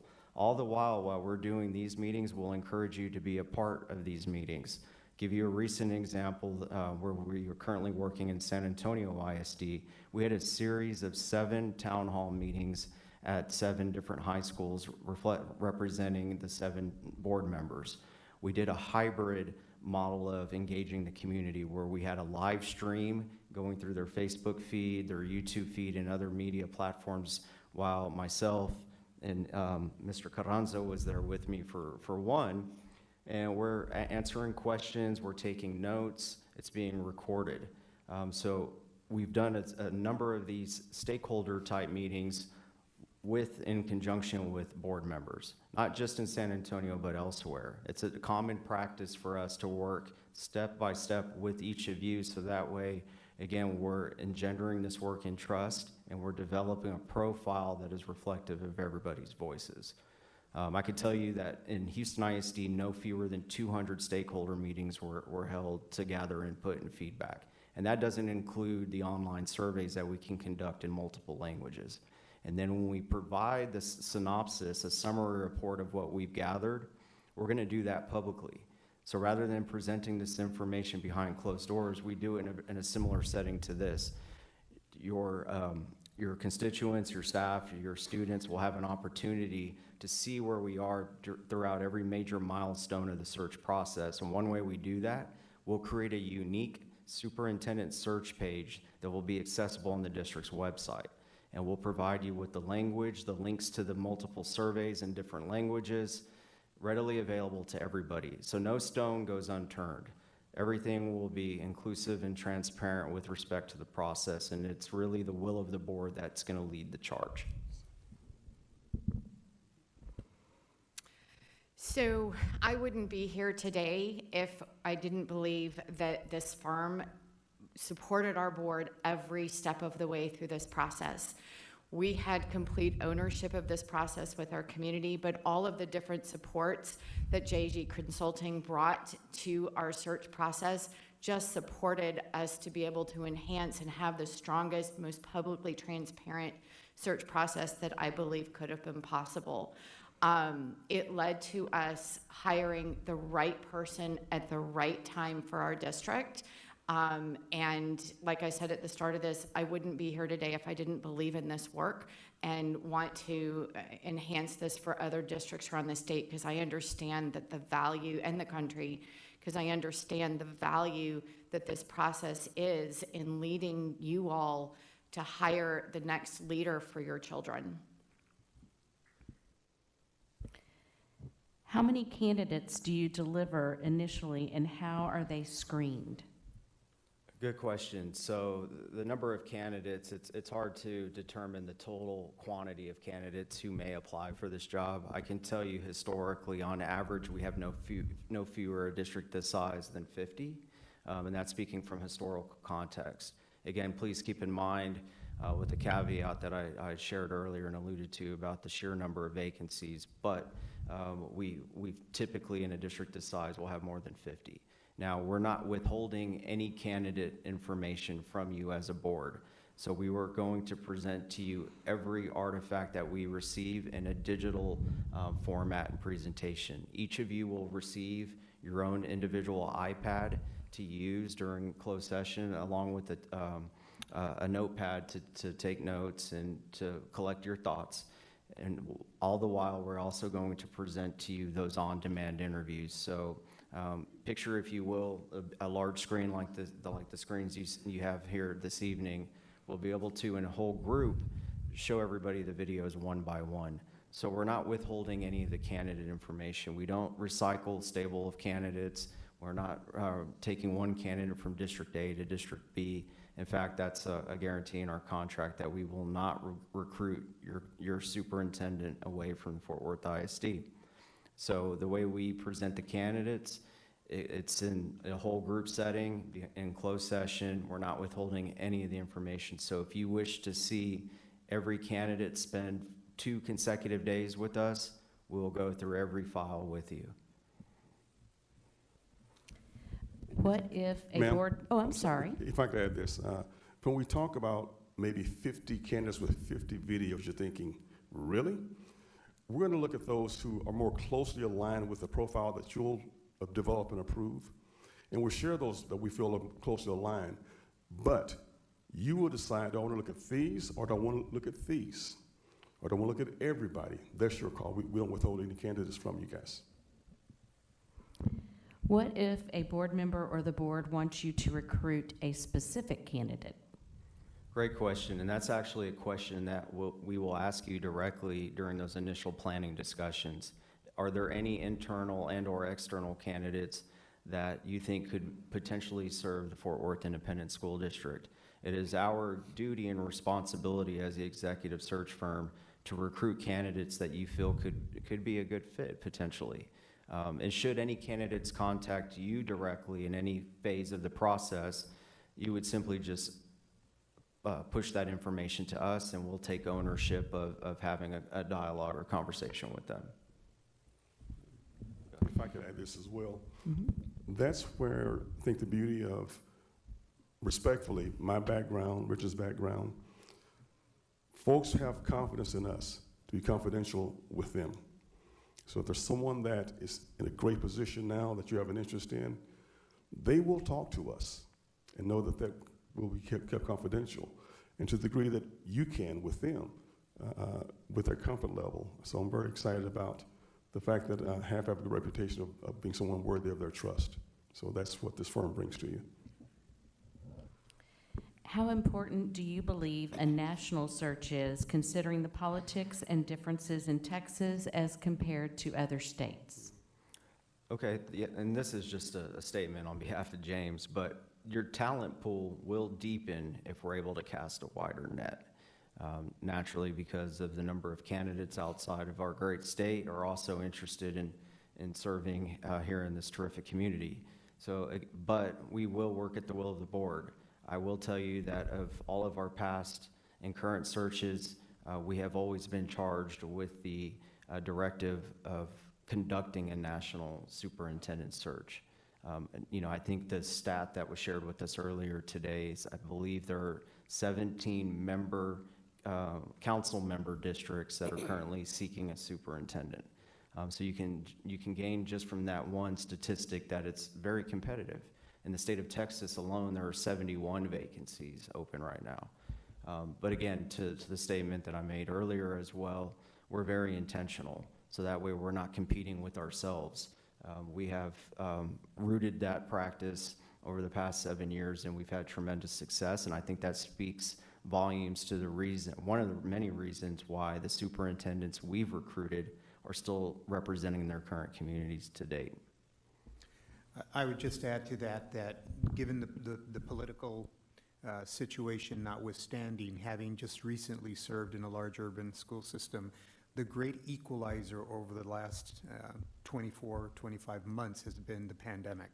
So regardless of the geographic nature of where somebody may be expressing an interest to come to Fort Worth, anyone in a leadership position, anyone in a governance position has had to grapple with a pandemic, the learning loss associated with that, the social emotional, the trauma that students and staff have suffered. So it really has set an agenda that doesn't get talked about very often, but there is a skill set for taking on that kind of work, and Fort Worth is in very good company in terms of the rest of the large urban school systems in America. And again, what I would add is that, to reiterate, we're going to become your biggest advocates. The candidates that you would want to look at, that we want to recommend to you, are going to have options. We want to work with you guys to build that profile, build that confidence, so we can state without any reservations at all that this is a place, regardless of what's happening in Texas or in Austin. I know y'all dealt with some of those things before. This is a great community to work for, and to work in and to live in as well. How does your firm engage and deliver the voices of multiple stakeholder groups? Please include a brief description of each platform and its effectiveness. Great, thanks again for the question, and this is an incredibly and critically important step.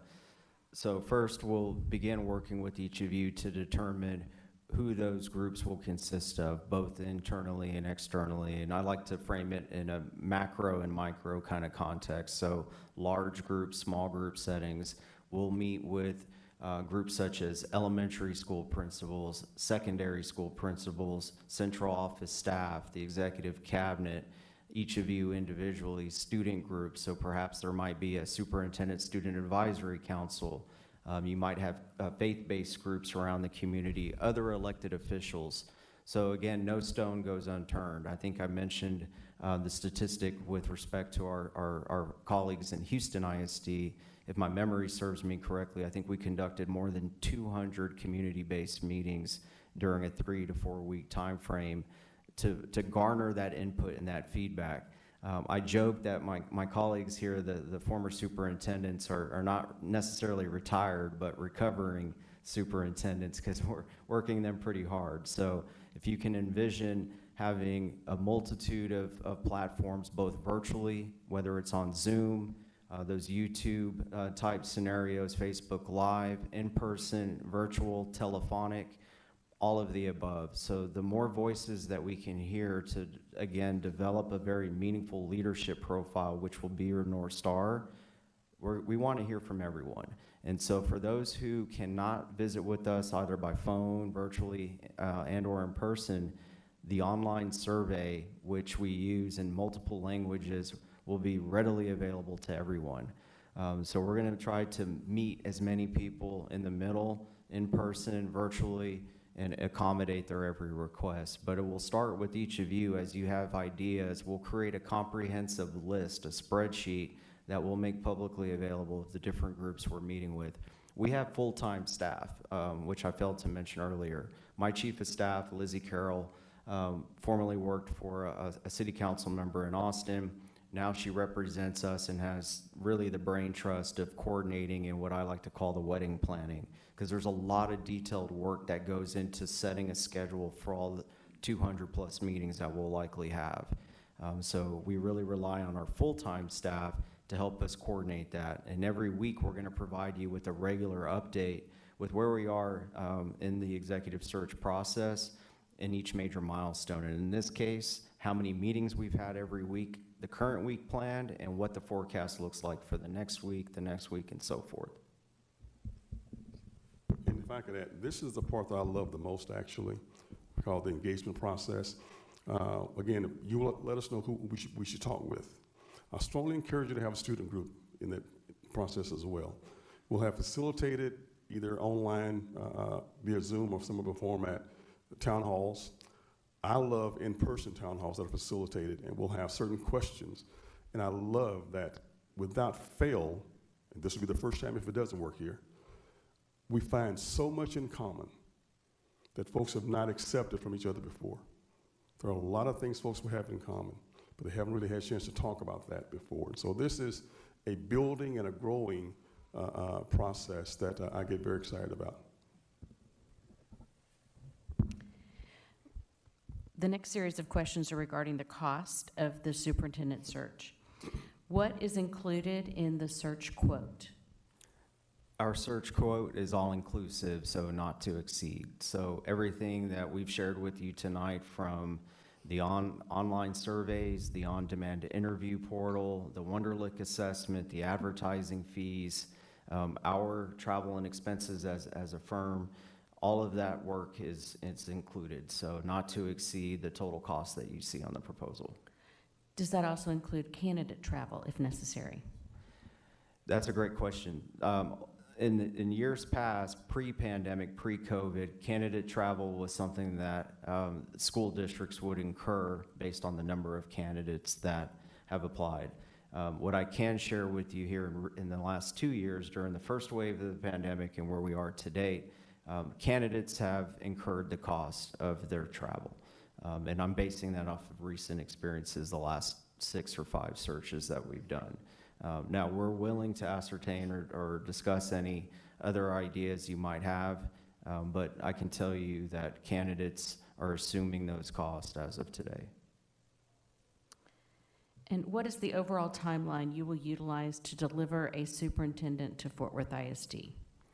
So traditionally for us, the average timeline ranges anywhere from 4 to 5 months. Now, we'll work as aggressively and as urgently as you'd like, understanding that it is a very competitive landscape. So let's just say, hypothetically, you were to give us a July end date. We'll work backwards from that date, create a master schedule with those major milestones that we shared with you this evening of events. However, again, we will work at the will of the board. So if you have a longer time commitment, you have more time, you have less time. We've done superintendent searches, and I don't want to say how short, but some as short as 2 months. I think we will need more time to garner input and feedback. So our best practice would be to, at a minimum, allow us a 4-month window if we may. But again, if we need to work more aggressively or urgently, I think we have the ability to do so. And the final question that I have, what motivated your firm to apply for this search? Anybody want to start? Well, it is the Fort Worth Independent School District. I'll jokingly say that we've been a proud partner for almost 7 years of representing the school district, and for me, I'm just honored to be here with you this evening. It's somewhat of a surreal moment. I'm proud of the work that we've done together as a district, working alongside the staff who have a ton of respect for. It's a destination city. It's a place that many people want to move to, serve in as your superintendent, and I think ultimately for us, it's seeing the growth and establishing more friendships, more collegiality across the community, because much of the work that we've done leading up to this point has been working with your executive staff and some of the other members of your team. So I think the opportunity to see the growth, the improvements that I think we're all looking to have together as one, that's very motivating for us and for me, but I'm speaking for myself. Well, first of all, I love Texas. And I love the Fort Worth, Dallas area. I like to say Fort Worth first, because I really think that this is the better of the neighboring cities. And if I were to move anywhere here, it would be closer to Fort Worth than the other place. Respectfully, I say that. But there's just something that's always been special culturally about Fort Worth, and the fact that you have such tremendous leadership in the community that is really looking at the growth here, from the civic development, from the Sundance Square, from the just in the Stockyards a few months ago at a conference. There's just something special about this place. And I have friends who are parents. I have a niece who used to teach in the district. I was actually offered a job as principal after I'd accepted another job years ago. So I have this strong connection and attraction of Fort Worth. And so personally to me, it's just, this is a major city in Texas. And this is a state that I love. And I would just love to have Fort Worth, when the dust is settled, they'll look at this as being the best superintendent in the Fort Worth, Dallas area.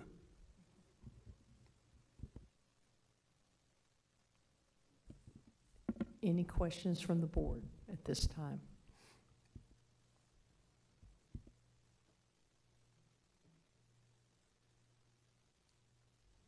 Thank you all for being here. No other questions.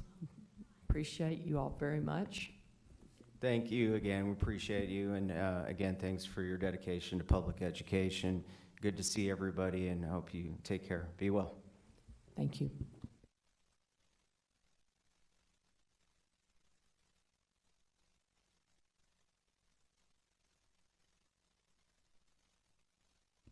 At this time, the board will hear from the board is going to take a 10-minute recess in between these 4 visitors.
Okay, we welcome Mackenzie Easton and Associates to Fort Worth ISD. Thank you for being here. You'll have 10 minutes to present, and those 10 minutes will start after you have introduced yourselves. Trustee Dar will be asking questions tonight, and as soon as she concludes, then the rest of the board will be opened up for questions. So don't be surprised. Go ahead whenever you're ready. My name is Darren George. I founded Mackenzie Easton in 2004, and I'll let my colleagues introduce themselves. I'm Laurie Williams George, and I'm a consultant for Mackenzie Easton. I'm Abby Akers, and I am a partner with Mackenzie Easton.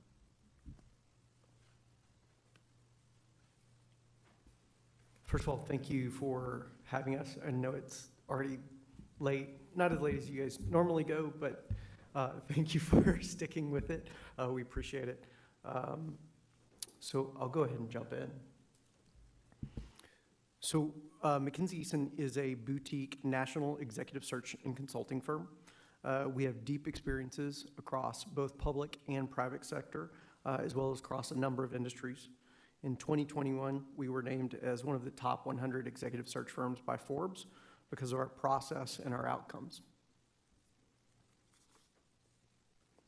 Everything we do is based on a holistic approach to executive search that uses both science and research for the basis of all of our processes and our consulting. We've been conducting C-level searches since 2004 and have conducted well over 500 at the C-level. Our consulting practices are what drive our executive search, and it's what guarantees a better outcome for our clients.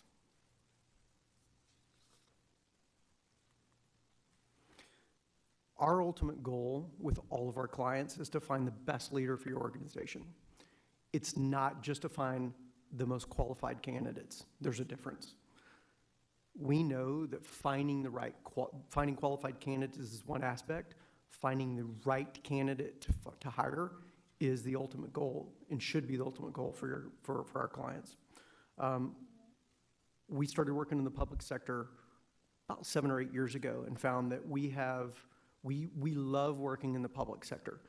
We find that giving back to our community and making our community better fits with what our vision and our core values are.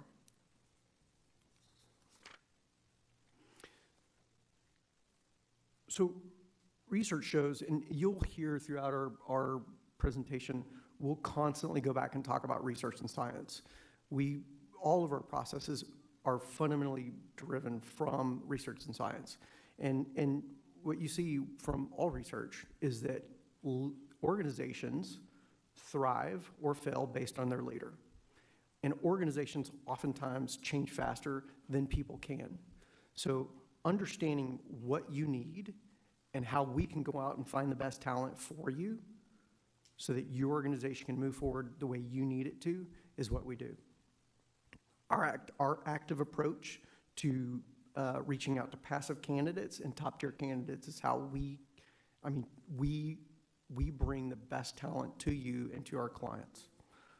Our ability to find the right fit through our scientifically proven interview process is what allows you to hire the right person. And you'll hear me talk a lot about that. Most organizations, when they end up hiring someone, oftentimes they end up hiring the person that is the best interviewee and not necessarily the right fit for what the board decides that you need. So why us? Boards often feel most comfortable going with a niche firm. We are not a K-12 niche firm. Out of all the firms that you've interviewed tonight, we're probably the only one that's not a K-12 niche firm. And I think that benefits you. By not being a niche firm, we work across the entire public sector as well as private sector. And what it allows us to do is go out and actively reach out to all top candidates across the nation. When you work with a niche firm, you are limited. You are sharing resumes with every other search they're doing, as well as they can't actively reach out ethically to any of their former clients, oftentimes from 1 to 3 years. So it limits their ability to go out and find top-tier candidates. The oyster is our world, and we can go out and find any candidate and contact any candidate. That's a benefit to you. I think it's a disservice when you are sharing resumes and you're doing multiple searches. And if you look, there are over 350 nationwide searches right now. There's over 50 searches for open superintendents just in the state of Texas, 10 in North Texas. You are competing with every other district when you use a niche firm. The other thing is our process is so different from a traditional firm. We have used industrial and organizational psychology to build a process, and we talk about it, right? We'll get into that a little, but essentially the biggest parts of the process are, one, the very beginning of working with the board to understand what you need for the organization going forward. And we use, and we'll go into this in just in a minute to give you examples. You have to know what that is up front, or you're gonna end up with the wrong person in the back end. And so we use our consulting to go through and work through the board using science and research to identify what is a prototype candidate. So what are specifically the quality and traits? What are we looking for in assessments? What are we looking for instance, in the type of leader that they're gonna bring to the table? Understanding these helps us from the very beginning understand that we're making sure we're headed in the right direction so we can go out and find the right candidates. And then once we interview them and we bring them to the table, it helps us to guide you through the interview process to make sure that we're reducing as much bias as possible through the interview process so you can hire the right candidate. And it's imperative, right? It's imperative. The leader is where everything starts from.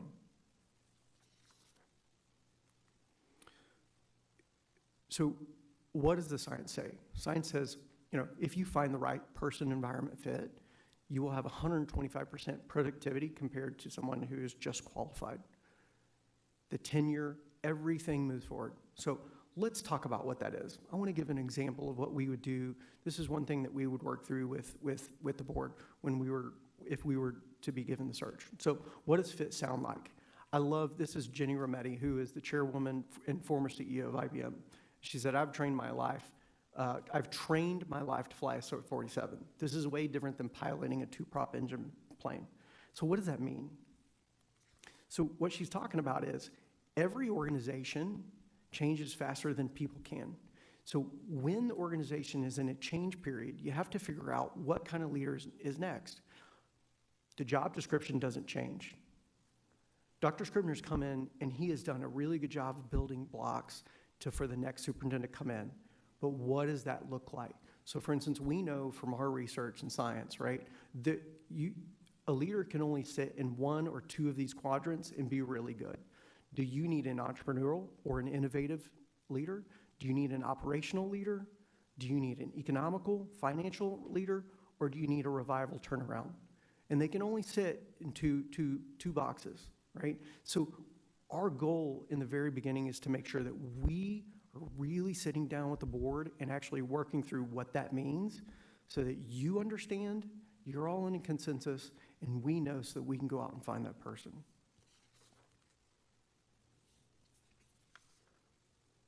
And every organization moves through different times in their life cycle.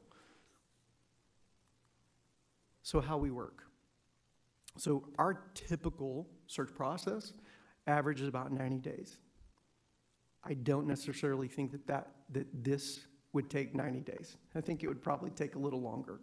When you look at the community and civic engagement, working with the board, and the fact that there are so many superintendent searches out there, I think it's going to take a little longer. Do I think it's going to take a year? No. I expect that a search like this would probably take about 4 to 6 months. There are three things in our process that I think really stand out. One, in the very beginning, the due diligence, making sure that we're sitting down and we understand what you need and what the direction for the organization is so we can go find that prototype leader. Second, we use those, we call them hiring traits.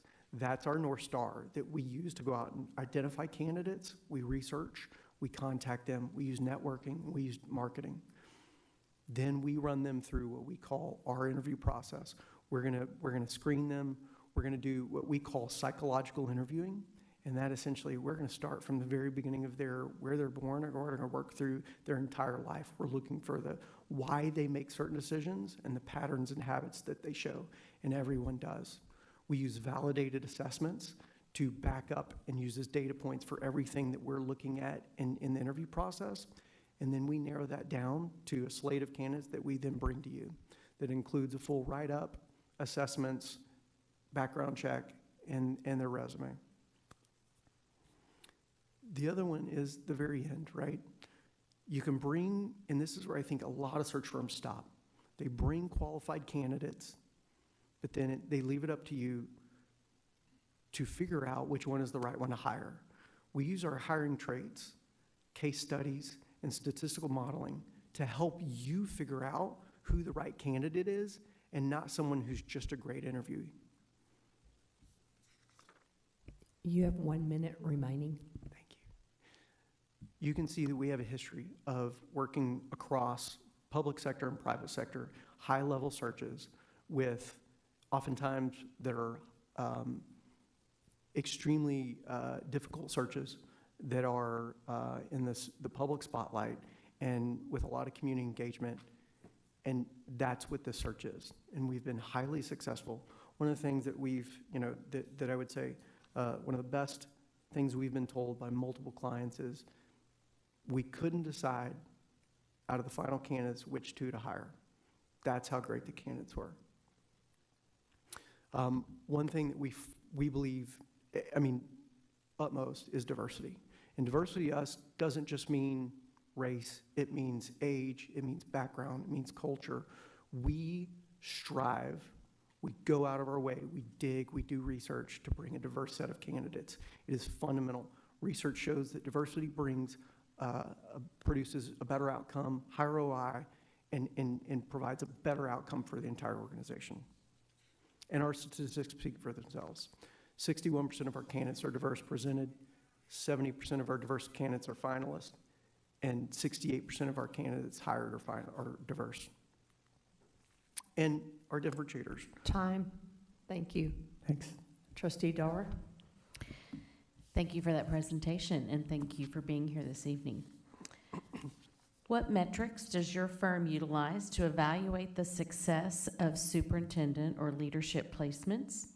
Please include the tenure range or average overall length of stay and in large urban school districts over the past 3 years. So we're not a niche firm. So in the past 3 years, we've done one superintendent search. We've done a number of higher education searches. So in the past 3 years, we've done one superintendent search that has actually been there approximately 3 years. Some of the metrics that we use to gauge success, one is tenure. We track actually all of our candidates that have been placed 3, 5, and 7 years out. The other thing I think that is paramount, it's not just tenure, it's was the leader able to complete the agenda that they were hired to do? So you can have someone that's got a great tenure, but if they have not completed the agenda that was laid out for them to do, they have not, I would not consider that a successful completion of a search. Thank you. What challenges do you anticipate regarding the search process for Fort Worth ISD, and how will you overcome those challenges to deliver the optimal superintendent candidate for the district? I think, one, across the nation, you've seen a significant number of districts lose their superintendent who have retired, resigned. Again, from the numbers, there's over 50 superintendent searches open just in Texas, 10 in North Texas. 12 of the largest districts in Texas have open ones. That is something that you're going to have to overcome, right? And the way you do that, I think, is through networking and active outreach to every urban district. And it's not just the superintendent, it's the deputy, it's the assistant. You have to find all of the candidates that are a fit and bring them to the table. And it literally has to do with hard legwork, right? That is reaching out through your network and contacting them directly. I think one of the other things is the politics. And this is across the nation. It's not just Texas, but it's even bigger here. The politics in education have become difficult, to say the least, here in Fort Worth, but across Texas. From, the books that we carry to CRT, you name it, there are politics that have popped up that were not in education prior. And I know one of your later questions is, should we do a national search? You have to, right?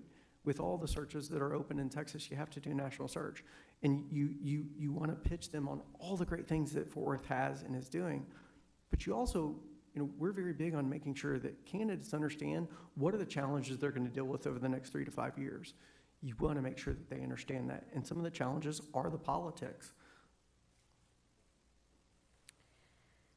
Number 3, what assets and/or benefits have you identified for Fort Worth ISD, and how will you leverage them to deliver the optimal superintendent candidate for the district? Yeah, so Fort Worth ISD is actually set up with a great marketing pitch.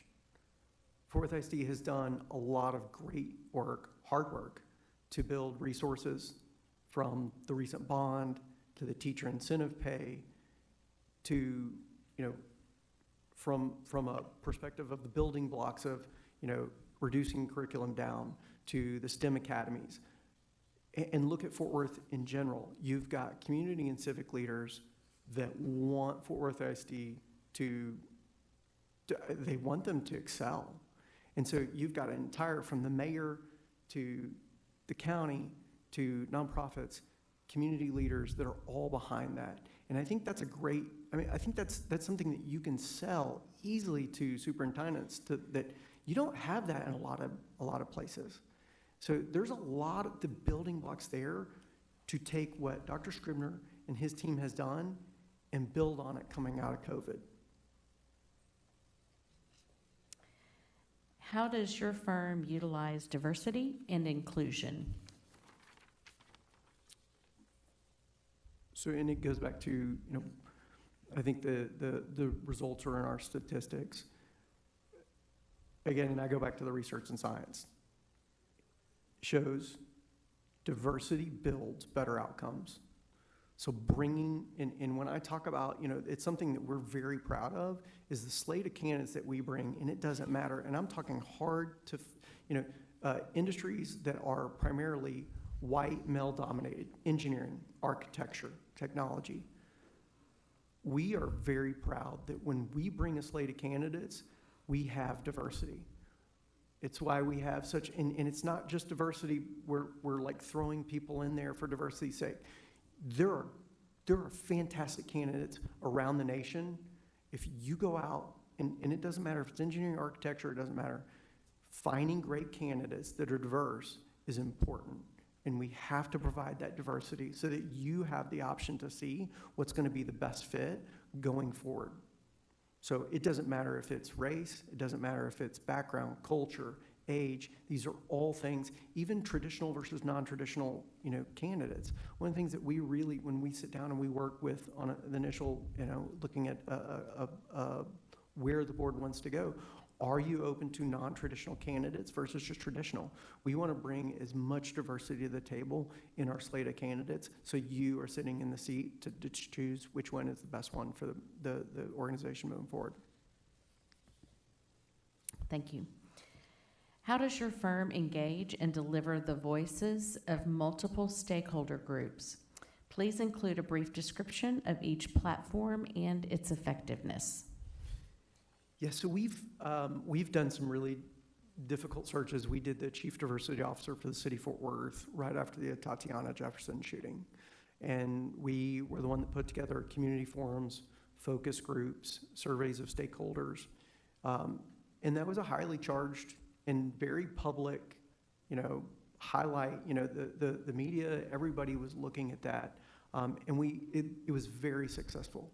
So I think all of them can be successful in taking a look at what the community wants, I mean, and I think with focus groups, that's a great thing. You can break out the different sectors and the different public sectors, that different people, community groups that have an interest, and sit down and meet with them in small focus groups. Then you can do a community-wide survey, and then as you get into actually looking at candidates, actually doing community engagement where the candidates get to speak with the community and take questions, it's worked very well in the past. All right, the next few questions have to do with the search process. How much input does the board have in the search process? The board is the driver. You guys have we are the consultants.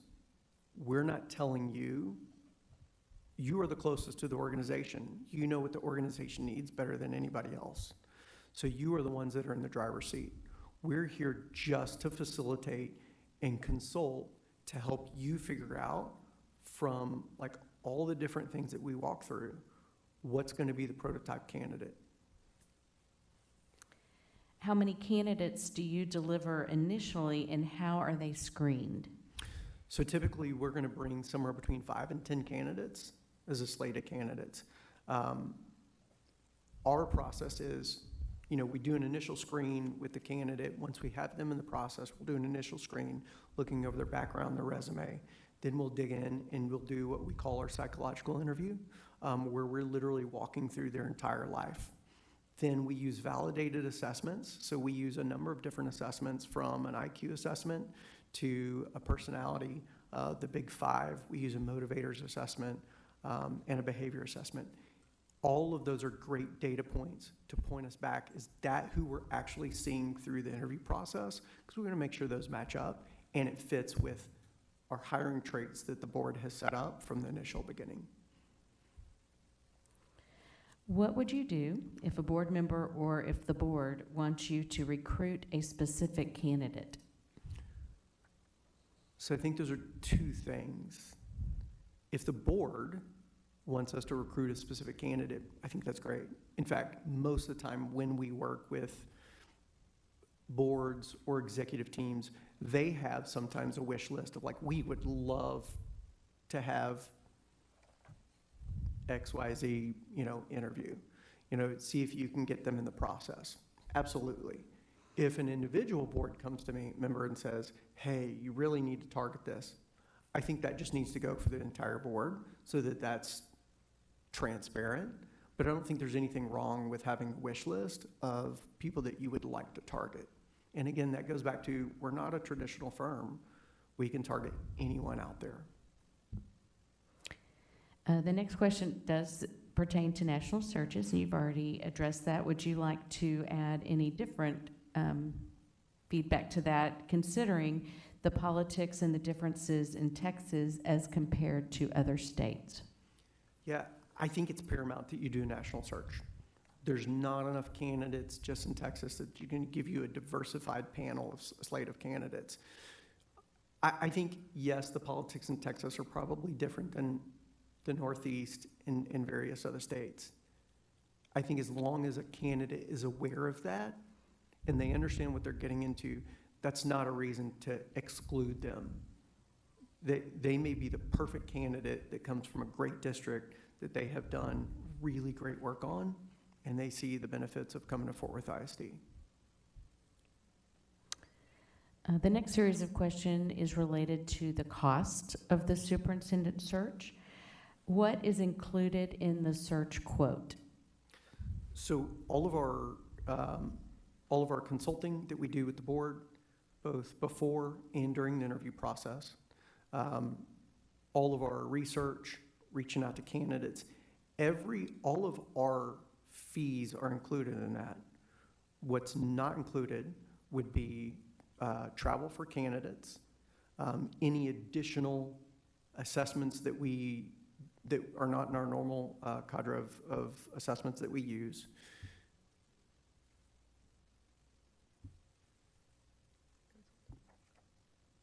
And any outside consulting work.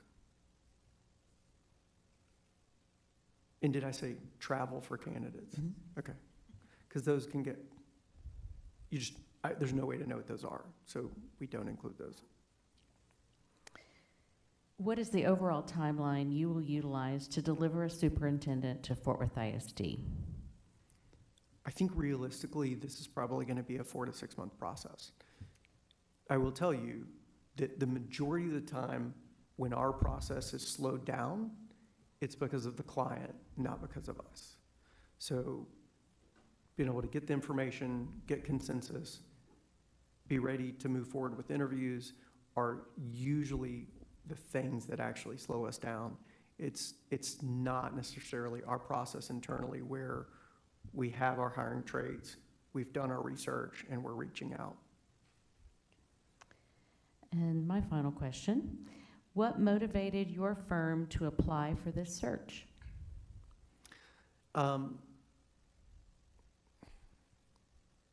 So we're all stakeholders in Fort Worth. I'm a graduate of Fort Worth ISD.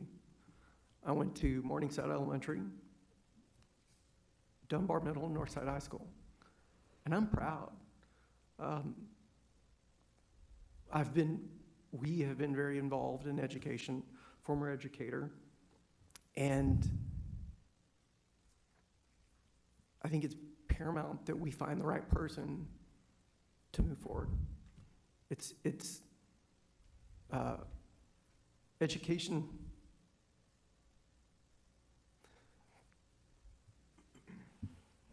I'll go ahead and step in. As a parent to 2 children in Fort Worth ISD, as a parent to a child of color, a parent to a child with a disability, a parent to a child with a learning disability, we are true stakeholders. We believe in our district, our public school system, and we are intrinsically motivated to help the board find the absolute best candidate and best fit for this job. And, education helped me get out of a bad situation, bad family growing up. And it is the one thing that our public education system is what allows anyone to be able to do whatever they want with their life. And I had great teachers. I had great principals growing up. I still count Jimmy Torres as one of my absolute mentors, and I mean, he had such a profound impact on my life. So, and we believe that our process is better than any search firm out there. And I know that it's very comfortable for boards to want to go with a niche search firm, and I understand that because we aren't niche. But I will tell you, our process and our outcomes, hands down, beat any other search firm that's out there. So that's why we applied. Thank you. Thank you. Trustee Evans?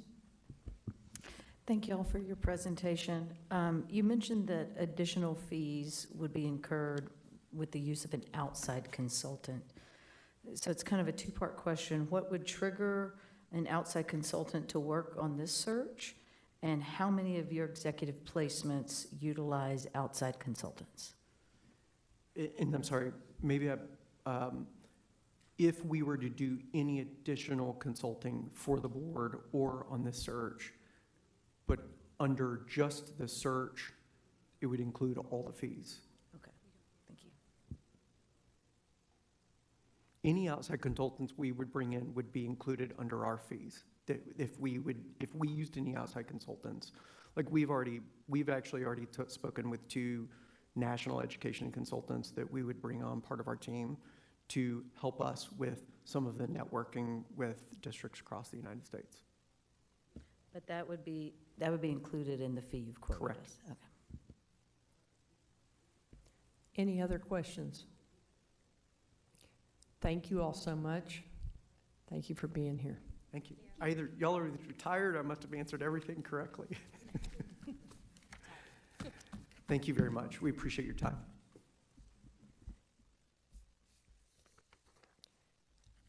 Would anyone like a break before we hear from the final firm? Okay, good. We'll now hear from Thompson and Horton.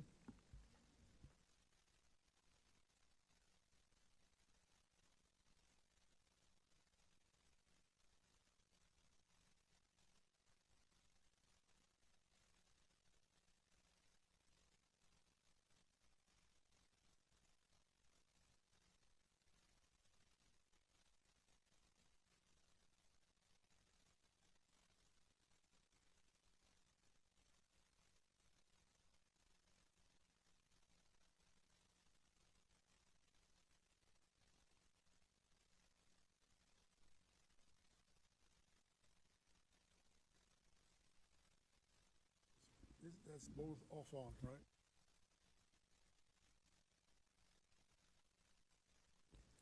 Welcome to Thompson and Horton. You are our final search firm this evening. You'll first introduce yourselves, then have 10 minutes for your presentation. Trustee Dar will then have a series of questions for you. And after she completes those, the board may be prompted to ask some other questions, and at that time, we'd ask you to entertain those. But welcome, and I'll hand it off to you. Thank you very much, Madam President, members of the board, and staff at Fort Worth ISD. We're honored and pleased to be with you this evening. Thank you for giving us an opportunity to meet with the board. We know you've had a full day already and a long meeting, and we promise we will not filibuster this evening. My name is David Thompson. I'm an attorney in private practice. Our firm specializes in representing primarily educational entities, K-12 school districts, community colleges, four-year colleges, cities and counties in Texas, and indeed at the college level all across the country. Dr. Moses, would you like to introduce yourself? Thank you. Good evening. I get turned on here. Good evening. And thank you very much, Madam President, members of the board, for the opportunity. My name is Mike Moses. I'm an educator in Texas for 40 years, former superintendent in 4 Texas school districts, including Lubbock and Dallas, former commissioner of education in Texas, and former deputy chancellor at Texas Tech University system. Dr. Trevino. Good evening, and thank you for allowing us to come and present to you this evening. My name is Julian Trevino. I was a teacher at all levels and taught at the university level also, and I see a familiar face here. In addition to that, I also was on the Board of Education for the San Antonio Independent School District for 12 years. 6 of those as board president, and we went through 2 superintendent searches, which was an experience. So again, we're very honored to be here to present to you. Thank you. Dr. Ray. Thank you very much, Madam President and members of the Board of Trustees. We appreciate the opportunity to be with you. My name is Alfred Ray, and I am also a retired educator, 30 years in Texas. Finished as a superintendent of schools in Duncanville, Texas, and I currently work with superintendents and CFOs now in the finance industry, but it's been a great number of time in the education field, including as a statewide leader in the Texas Association of School Administrators and on the UIL Legislative Council. Members of the board, Dr. Moses and I begin, first of all, we're longtime friends. We began working together to assist boards with superintendent searches 21 years ago when Mike left as Commissioner of Education. And we began working together for a variety of reasons. We enjoy each other's company and the professional relationships, but we believe leadership matters. We believe there is a high correlation between effective superintendent and board teams that makes a difference for children. And so we've spent 21 years working with school districts all across the state. We've worked with many districts here in the Metroplex and specifically in Tarrant County. Just last year, for example, we assisted the Birdville ISD, your neighbor, as they went through their superintendent search. But we've been honored to work with many districts all over the state, including small districts and including very large districts. up to the third and fourth largest districts in the state. I think, Mike, we've done probably 180 to 200 searches in a 21-year period. We don't do many searches at one time. We try to limit specifically how many schools we work with because we believe you deserve our undivided attention, and so that's always our objective. You have our proposal. We're not going to go through everything that is in our proposal. We would like to hit a few highlights. Dr. Moses, if you would take the lead on that at this time. Okay. Thank you, David. Again, as David said, we did not, because we know your time is important, we did not do a PowerPoint, but our proposal, I think, outlines pretty carefully what we do. You've met our principles. We, as David said, we do searches for selected school districts. We've been honored to get to work with some top-tier districts and some of your peers in Texas. If we are selected, we will work with you to develop a timeline for the search. In fact, we have some timelines to share with you possibly a little later in the conversation. We do all and handle all the advertising, recruiting. We will do state and national advertising should you desire. We normally do the advertising with Education Week, American Association of School Administrators, Chiefs for Change, Council of Great City Schools, and we've been pretty fortunate to get to work with organizations that help us identify individuals with both for nominating purposes and inviting purposes to consider the superintendency. We won't just wait for people to initiate an interest in the position. We will actively recruit.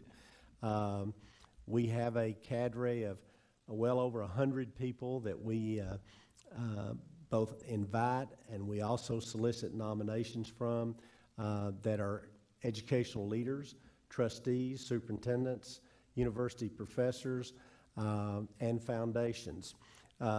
We will also work with you to identify a way to gather community input. We do that normally with working with the board through focus groups to set up opportunities to bring citizens together, students, parents, teachers, principals, taxpayers, and we have several different ways to do that. One of the things we like to do is try to make sure that, as we will talk about a little more later, make sure that we have a good cross-section of people that not only are providing information for the trustees, but are also talking to one another so information can be shared and learned about the district. We will help the board identify candidates to be interviewed. We have a process for that. We'll set up the interviews. We will make sure that the times that you want to meet with candidates, we will facilitate all of that. We recommend 2 rounds, at least 2 rounds of interviews. And we have a way that we think that works best. We will also help prepare the board for the interview process. We have a battery of questions that hit about 7 or 8 areas of school administration, school leadership. So we will help prepare the board to the extent that you would like that assistance for the interviews and interview protocols. Once those interviews are completed, if the board wants to do site visits, we will facilitate site visits or communication with references. We will have vetted candidates, but we will want you to be comfortable in vetting the candidates as well. Background checks, criminal background checks, reference checks, financial background checks, social media checks will all be conducted in order to ensure that the candidate that the board wants to identify is pristine candidate and one that you would feel comfortable presenting to your community. David, being an attorney, will also assist the board to the extent that maybe you have great counsel here, I know, but David will also assist in any way in the preparation of a contract. That's part of the fee, if that will be helpful. Our fee is laid out in our proposal, and we also have a guarantee in there that we've never had this happen, but if the board had to conduct another search within a year, that would be done with us at no charge. If it happened within 2 years, it would be for half of the fee. Again, we've never had that happen. And we've been fortunate that districts we worked with, the candidates and the people in those positions have been able to serve for a long time. David, I'll stop there because I want to be sensitive to the chair in our 10 minutes. Madam President, how are we doing on time? 4 minutes left, Mr. All right, Horton. thank you. Dr. Trevino, would you or Dr. Ray like to make any introductory comments at this time? And feel free to take a minute or two and do so. You want me to go first? Okay, I will. One of the things we think is important for a district like Fort Worth, because we have worked with districts like yours before, is that we include candidates in our recruiting efforts that represent the district and hopefully give you, the board, an opportunity to choose from a diverse set of candidates in the pool. And that includes diversity by age, by gender, ethnicity, experience. Sometimes there's young up-and-comers, sometimes it's a legacy candidate, beliefs, background, and different orientation. We want you to make sure that you have had an opportunity to see a diverse set of candidates. Now, of course, we don't do the choosing. We let the board do that choosing, but we will guarantee you that we will have a diverse set of candidates for you to choose from when we bring those candidates to you. I believe that each one of us has our own unique talents, and together it's a powerful force for a task such as this. And speaking for myself, I've worked with many school systems across Texas and outside of Texas. I also serve on a panel of judges for Excellence in Education that's sponsored by HEB, and have visited with many school boards for the past 7 years. And so I'm very aware of what's going on in the state of Texas.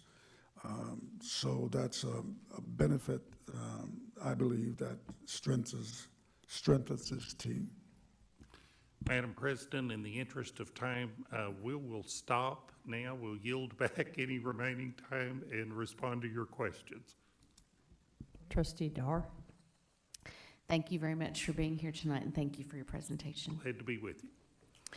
What metrics does your firm utilize to evaluate the success of superintendent placements? And please include superintendent tenure, the range or the average overall, and the tenure of those in large urban school districts as well over the past 3 years. Mike, do you want to respond to that, or do you want me to? Why don't you take first response? Well, obviously, one of the things that I think all firms look at is, in terms of searches, is how long do people stay? Stability matters, particularly in urban districts. We know that the more stability we have, student performance will improve, or is more likely to improve. We look at length of service and we look at length of tenure. David mentioned we've served we've worked with this district, and we were honored to work with this district previously. We've worked with the third and fourth largest districts, and we've done 2 searches for both of those districts that are in Bexar County and Harris County, urban counties to be sure, and their superintendent searches have yielded 2 individuals in both districts, and they've had those 2 individuals for right at 20 years, about 10 years each. And we're proud of that. We're pleased that those have worked out for that long. But obviously, we look at length of service and then we look at student performance and see how the districts are performing in terms of student achievement, accountability ratings. I'd like to tell you that every single one of the searches we worked in has been a rousing success. In fact, I think most have been. We've never had to repeat a search. But I also think that the nature of testing and the nature of accountability, with which you are all very aware and which I'm pretty familiar with myself, having administered the system, it changes and it is fluid. But I would say by and large we're proud of the work that the people, the districts we have served are doing and that their superintendents are doing. But I think those are the metrics you look at, and those are the ones you pay attention to when you're saying, are we being effective? I want to add, if you look at our proposal, at the back of it, there's a representative list of some of the searches we've done, and we have identified every person and the length of service that they've had in position. So you do have that information.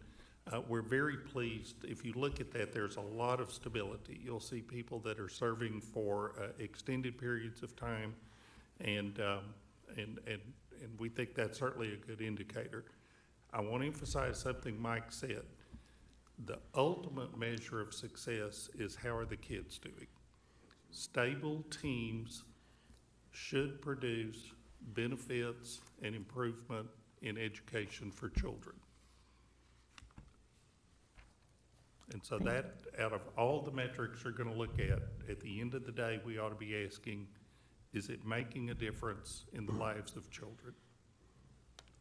I also would like to mention that in two of the searches that this firm has conducted, one of the superintendents 2 years ago, I believe, was a finalist for National Superintendent of the Year, and just recently another superintendent was Superintendent of the Year for the state of Texas. Right.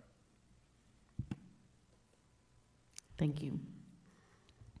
What challenges do you anticipate regarding the search process for Fort Worth ISD, and how will you overcome them to deliver the optimal superintendent candidate for the district?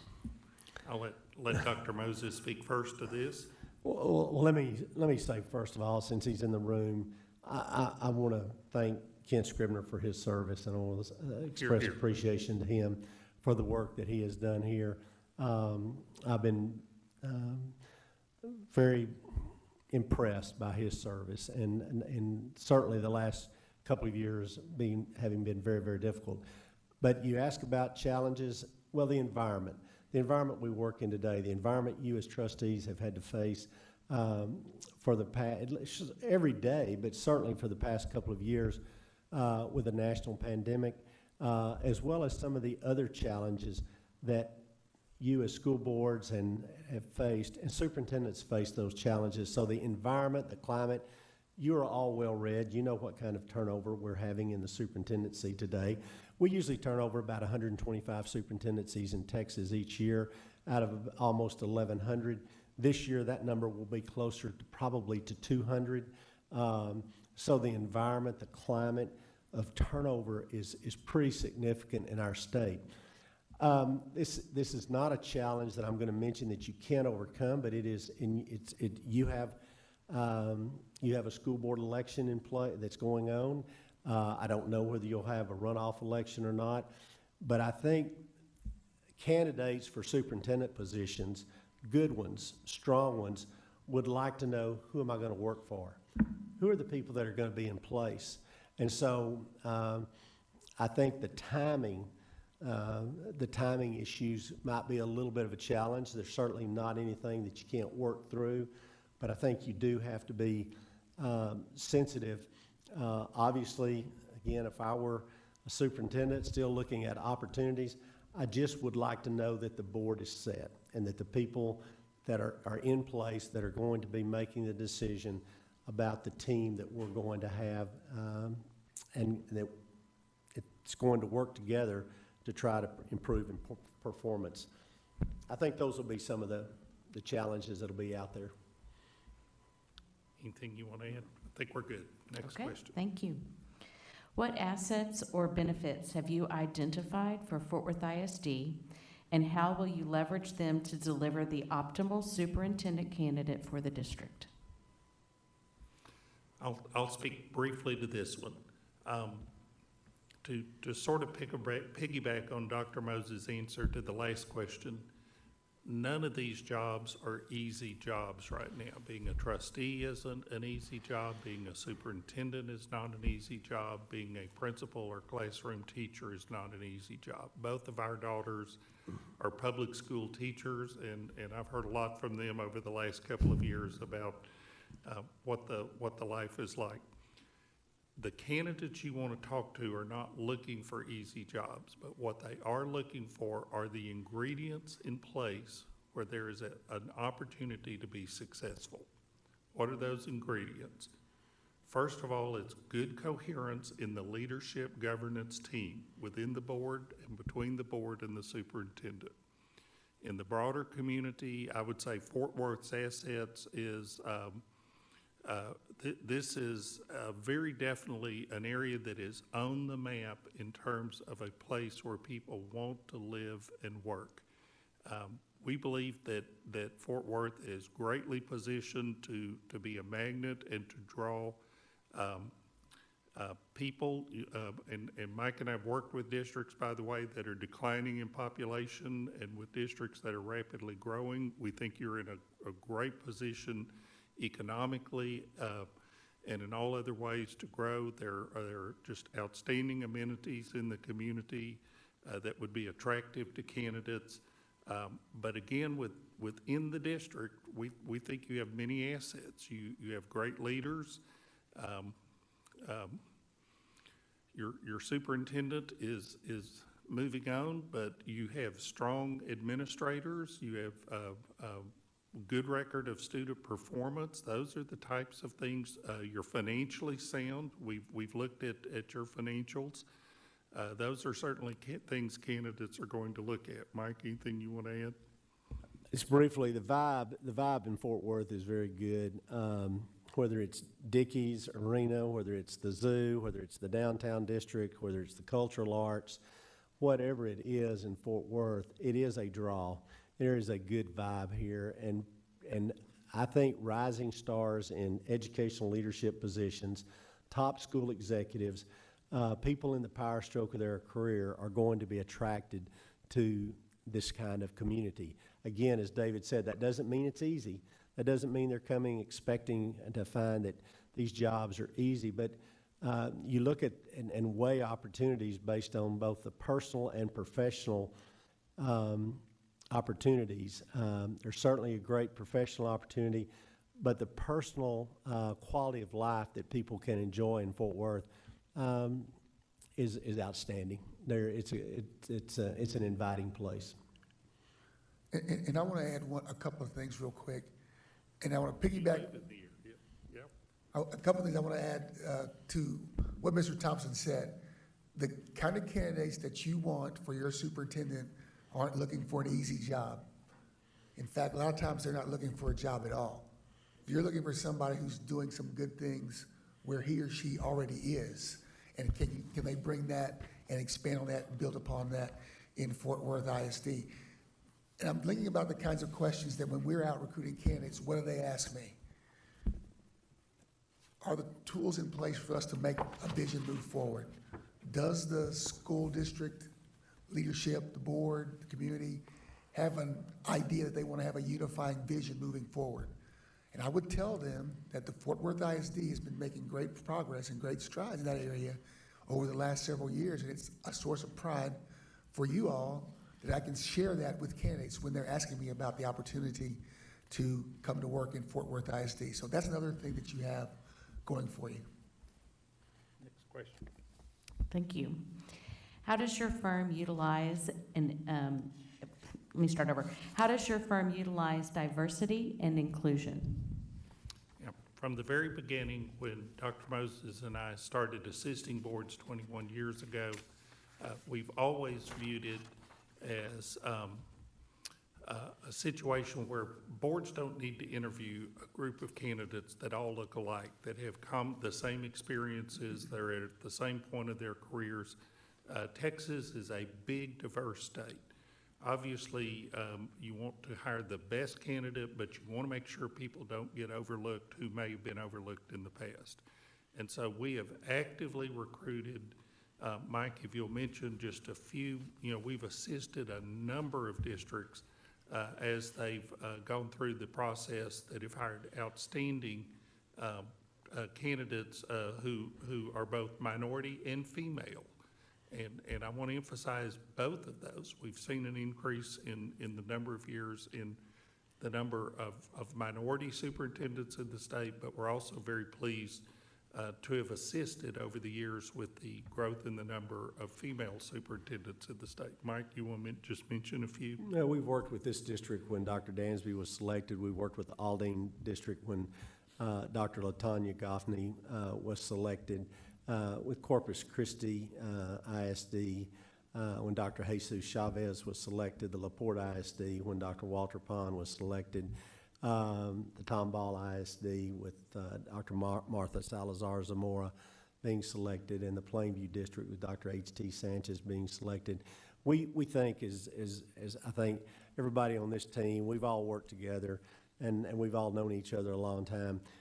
We recognize that Texas is a very big, diverse state, and it is important to bring diversity to our pools. And we've always been able to do that, and the boards and the districts we've worked with, I think, have seen evidence of that. And two of those superintendents were minority. One was a woman, superintendent of the year, minority. Alfred, anything you want to add? A lot of it has to do with our networks, because like we all been doing this for a long time, and I still continue to work with superintendents to this very day.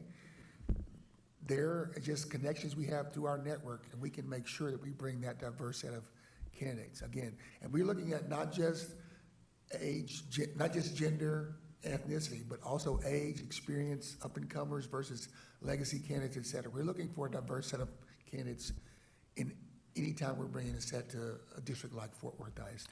Next question. How does your firm engage and deliver the voices of multiple stakeholder groups? Please include a brief description of each platform and its effectiveness. One thing that Dr. Moses and I began doing at the very outset that was fairly unique at the time, and we describe it in our proposal as what we call focus groups. It's very easy to get input, and it's important to get input from parents, from the business community, from teachers and administrators and support staff in the district. But here's also what's important. You don't want them just talking in their silos and not being aware of the concerns expressed by other groups. So from the very outset, we have used an approach that we call focus groups, and we work with the board to identify a large pool of a cross-section of students, business leaders, elected officials, teachers, administrators, parents, support staff, and then we divide those into very small groups, and we go through guided conversations that we record every comment made. But it's important for the parents to hear what the business community is saying. It's important for the business community to hear what the teachers are saying. And the board gets all of that information. So that's one approach that we use that was very unique when we started doing it, and I think it's still a little different. In addition to that, we will do as many kind of meetings as the board needs to conduct, where just any citizen has an opportunity to come and provide their comments. And then we also believe in this day and age it's important to gather comments in an online forum, because so many people, regardless of how many opportunities you provide for the in-person comments, they're not always going to be work with people's schedules. And so we do think it's important to provide an online forum as well. Julian, I think you have a comment you want to make. Yeah, I think it's important, and sometimes it may be overlooked, but I think it's important if necessary, and we're ready and able to, whatever, whether it's a meeting or whether it's printed material, we're prepared to do it bilingually. And I think it's one thing I want to make sure you said, because I may have not heard it, but we include students in our focus groups too. Right. Students are an essential part of that, especially because we don't do them in silos. We want all the focus groups to be some of each type. When you have the students in the same room with teachers and business people and parents and community sharing their thoughts, the students really give a lot of enlightenment to the conversation. They make it very rich. I just want to support what he just said. I mean, we get some of the best candid comments, suggestions from the students. They're just I can't emphasize how valuable student input is. Thank you. The next question. The next few questions are related to the actual search process. How much input does the board have in the search process? It's your search. We will share with you our experience that we believe has worked well in searches, and we certainly have recommendations on how we will conduct searches. At the end of the day, it's your search. And if the board has certain aspects that you want to make sure are included in the process, we absolutely will include them. We'll work with you. We'll give you our candid observations of whether a particular suggestion is going to be helpful or unhelpful to the ultimate aim of getting to the finish line with great candidates to consider. But frankly, it's going to be the board's. We're going to share our candid advice, but it's your search, and we're going to design it accordingly. Thank you. Okay. How many candidates will you deliver initially, and how are they screened? What you will see initially is every single person who establishes an interest in a candidacy for the job. When Mike and I started doing this 21 years ago, I think we were the only group regularly assisting boards that took that approach. We work for you. We do not work for the candidates. And frankly, we think it's respectful to people who do go through the process of submitting an application, that they are at least made aware, their identity is made known to the board. So you will see every candidate that establishes an interest. This is not friends and family. It is not simply a group that we already know or have pre-selected. And then we actually have a process that we work with you. We want the board involved in this to winnow down from that larger group of individuals that express their candidacy to the individuals that you'll bring in for initial interviews. In many districts, that's 5, 6, or 7. Obviously, if you want to include a different number, we'll certainly work with that. As Mike indicated, you'll typically go through multiple rounds of interviews and sort of a winnowing process, but it'll be a dynamic process where we work with the board to go through that, but you start with the board knowing who every single person is and then working from there. Mike, anything you want to add? No, I think David has had that. The main thing is we want this to be confidential because the people I think that you're going to be interested in are people who have great jobs where they are and who don't want to be compromised. But yet at the same time, we want to bring a great pool, and we want you to see everyone who's in the initial pool, and then we have, I think, a pretty robust process to help you get to a number of people that you will want to consider.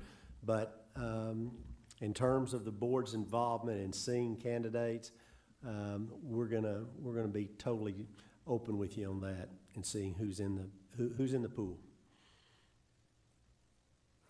What if a board member or if the board wants you to recruit a specific candidate? Not a problem. We ask. In fact, we usually say going in, if we're employed, if you have people you'd like to nominate, to be sure we invite, we recruit, would you please share those names with us? We also tell the focus group members, if teachers, principals, if you know someone, if you've heard someone speak at a conference, if you heard someone that really has impressed you, that you would like to be sure that we're reaching out to, then please give us that name and we'll pursue it. And we do. How important do you believe a national search is, considering the politics and differences in Texas as compared to other states? We think that national advertising is important especially for a district of the stature of the Fort Worth Independent School District.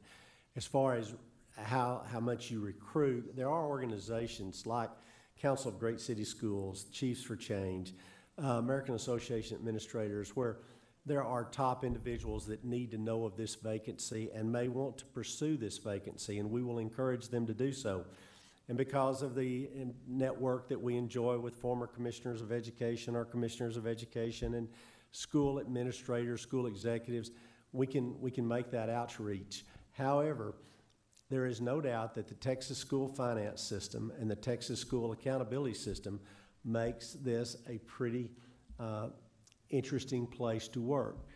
Dr. Scribner has done a wonderful job of I think, immersing himself in our systems, but it does take time. I think he would tell you it takes time, it takes energy, and certainly there are great candidates in Texas that will have an interest in this position and in this community.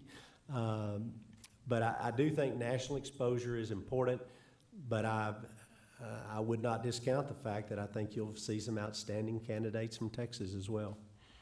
We do try to keep track. There's an interesting group of candidates, and it's individuals who may be serving out of Texas now in other states, maybe even as superintendents, but who have had significant portions of their careers were spent in Texas. And they've now seen the error of their ways and they're ready to come home. And so we try to keep up with those individuals, and we have actually had individuals where boards have hired someone who has that experience in another part of the country, but also has significant experience in Texas. That's just kind of its own little interesting subset of individuals to try to keep up with. Anything you want to add? Well, one of our native sons that went to the dark side and left the state, and we recruited him back, and that's one of the ones, the minority superintendent that I just mentioned earlier that was superintendent of the year. H.T. Sanchez. The next series of questions is related to the cost of the superintendent search. What is included in the search quote that you provided to the board? What we've included in our proposal, our fee is $50,000. And then we have given you what we believe are reasonable estimates also reflected in our proposal for what some other expenses may be. Advertising, there's a certain cost just depending on how many national organizations or publications we choose to place advertisements with. That's not excessive. Our travel expenses are going to be minimal. Dr. Moses and Dr. Ray live here in this area. Julian and I, when we come up for meetings with you, we're going to stay with Mike. So we are, you know, Mike and I are on a, we have told They don't people like me, I don't know why. We've told people for 20 years we're on a mission to eat at every Whataburger in Texas. We are low budget people. We don't travel expensively. The one cost that it's going to ultimately be more within the control of the board is how many people you choose to interview and where they're from.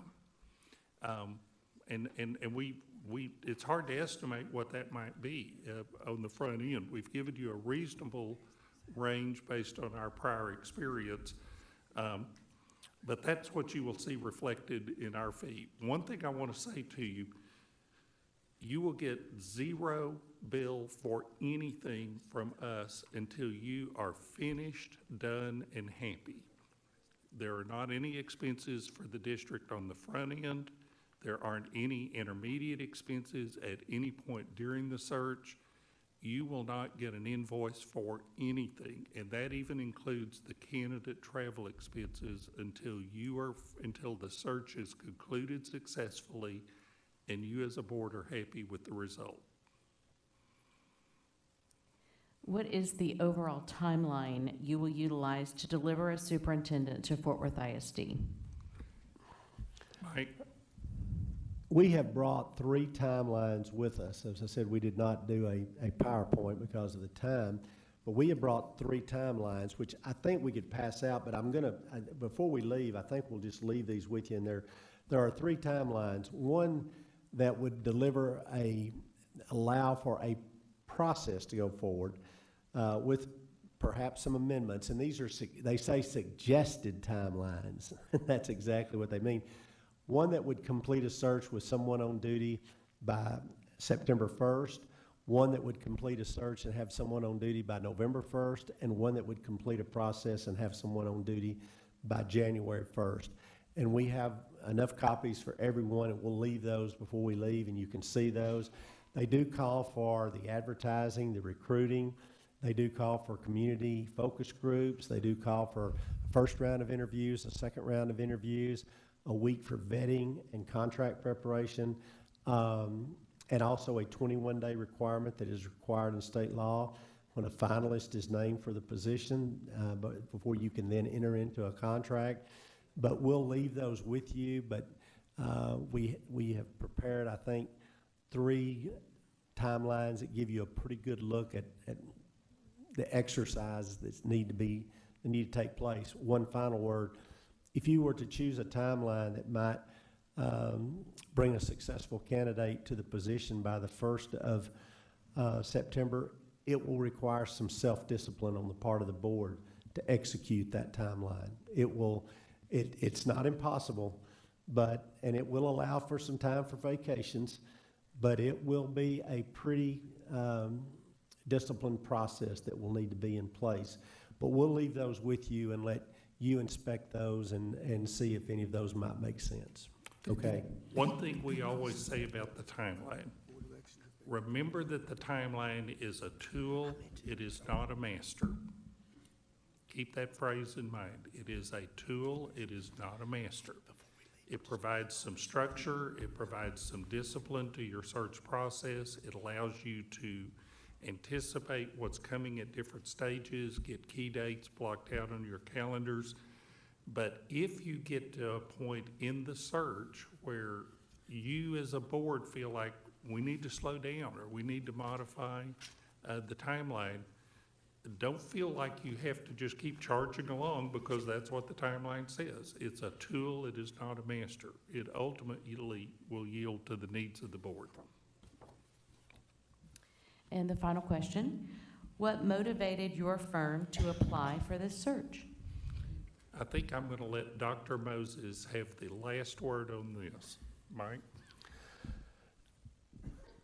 There are a lot of reasons that we could say that. One of the reasons I would say that the motivation would get to work with a very good school district, a group of trustees that I know that are committed to trying to do the right thing for boys and girls. For, I think, us selfishly, it's the opportunity that we enjoy working with one another. We enjoy helping great districts find great leaders, and we do believe, as David said, leadership matters. I'm going to step away for just a second and just become really selfish. I don't know that there's probably many people that you may have talked to tonight that are invested, but I have 2 granddaughters in your school district that attend school here. And this school district is pretty important to me, and what goes on here and the leadership you have and the work that you do. I have a 5-year-old and a 7-year-old that are attending Fort Worth Public Schools. And that means a lot. And what happens here means a lot. And that had a lot to do with motivation to want to be here tonight. Thank you very much.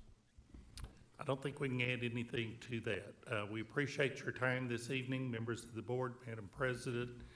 We know the individuals, and we have very cordial professional relationships with the other groups that you've interviewed. We know you'll make an outstanding decision. We hope it's us. If it's one of the other firms, we know you'll have an excellent search process. But if any of us can ever be of assistance to you at any time, please let us know. Whether we are selected or not, we wish you a successful outcome, and we know you'll work together to achieve that. Thank you. Hang on one second. I want to make sure that we haven't prompted any questions up here. You guys passed. Thank you so much for being here.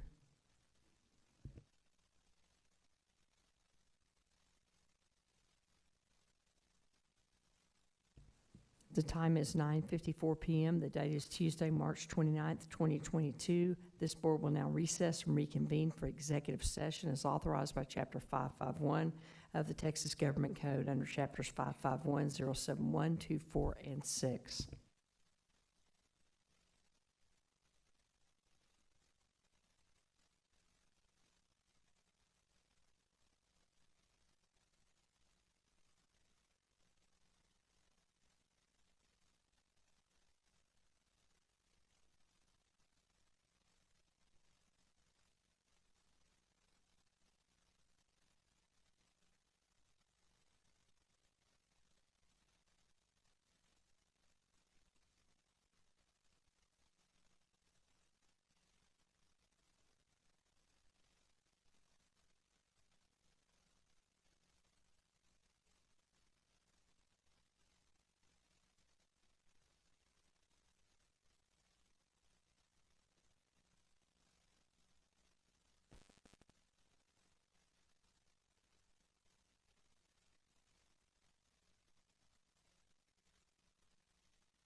The board would like to thank each of you for participating tonight and for being here with us tonight, speaking tonight, and caring so much about all of our children in Fort Worth and our employees. At this time, I'd like to say that action item 10, we will not be taking any action on that tonight, but we'll take action at a later time. And so on that, we will adjourn at 10:35.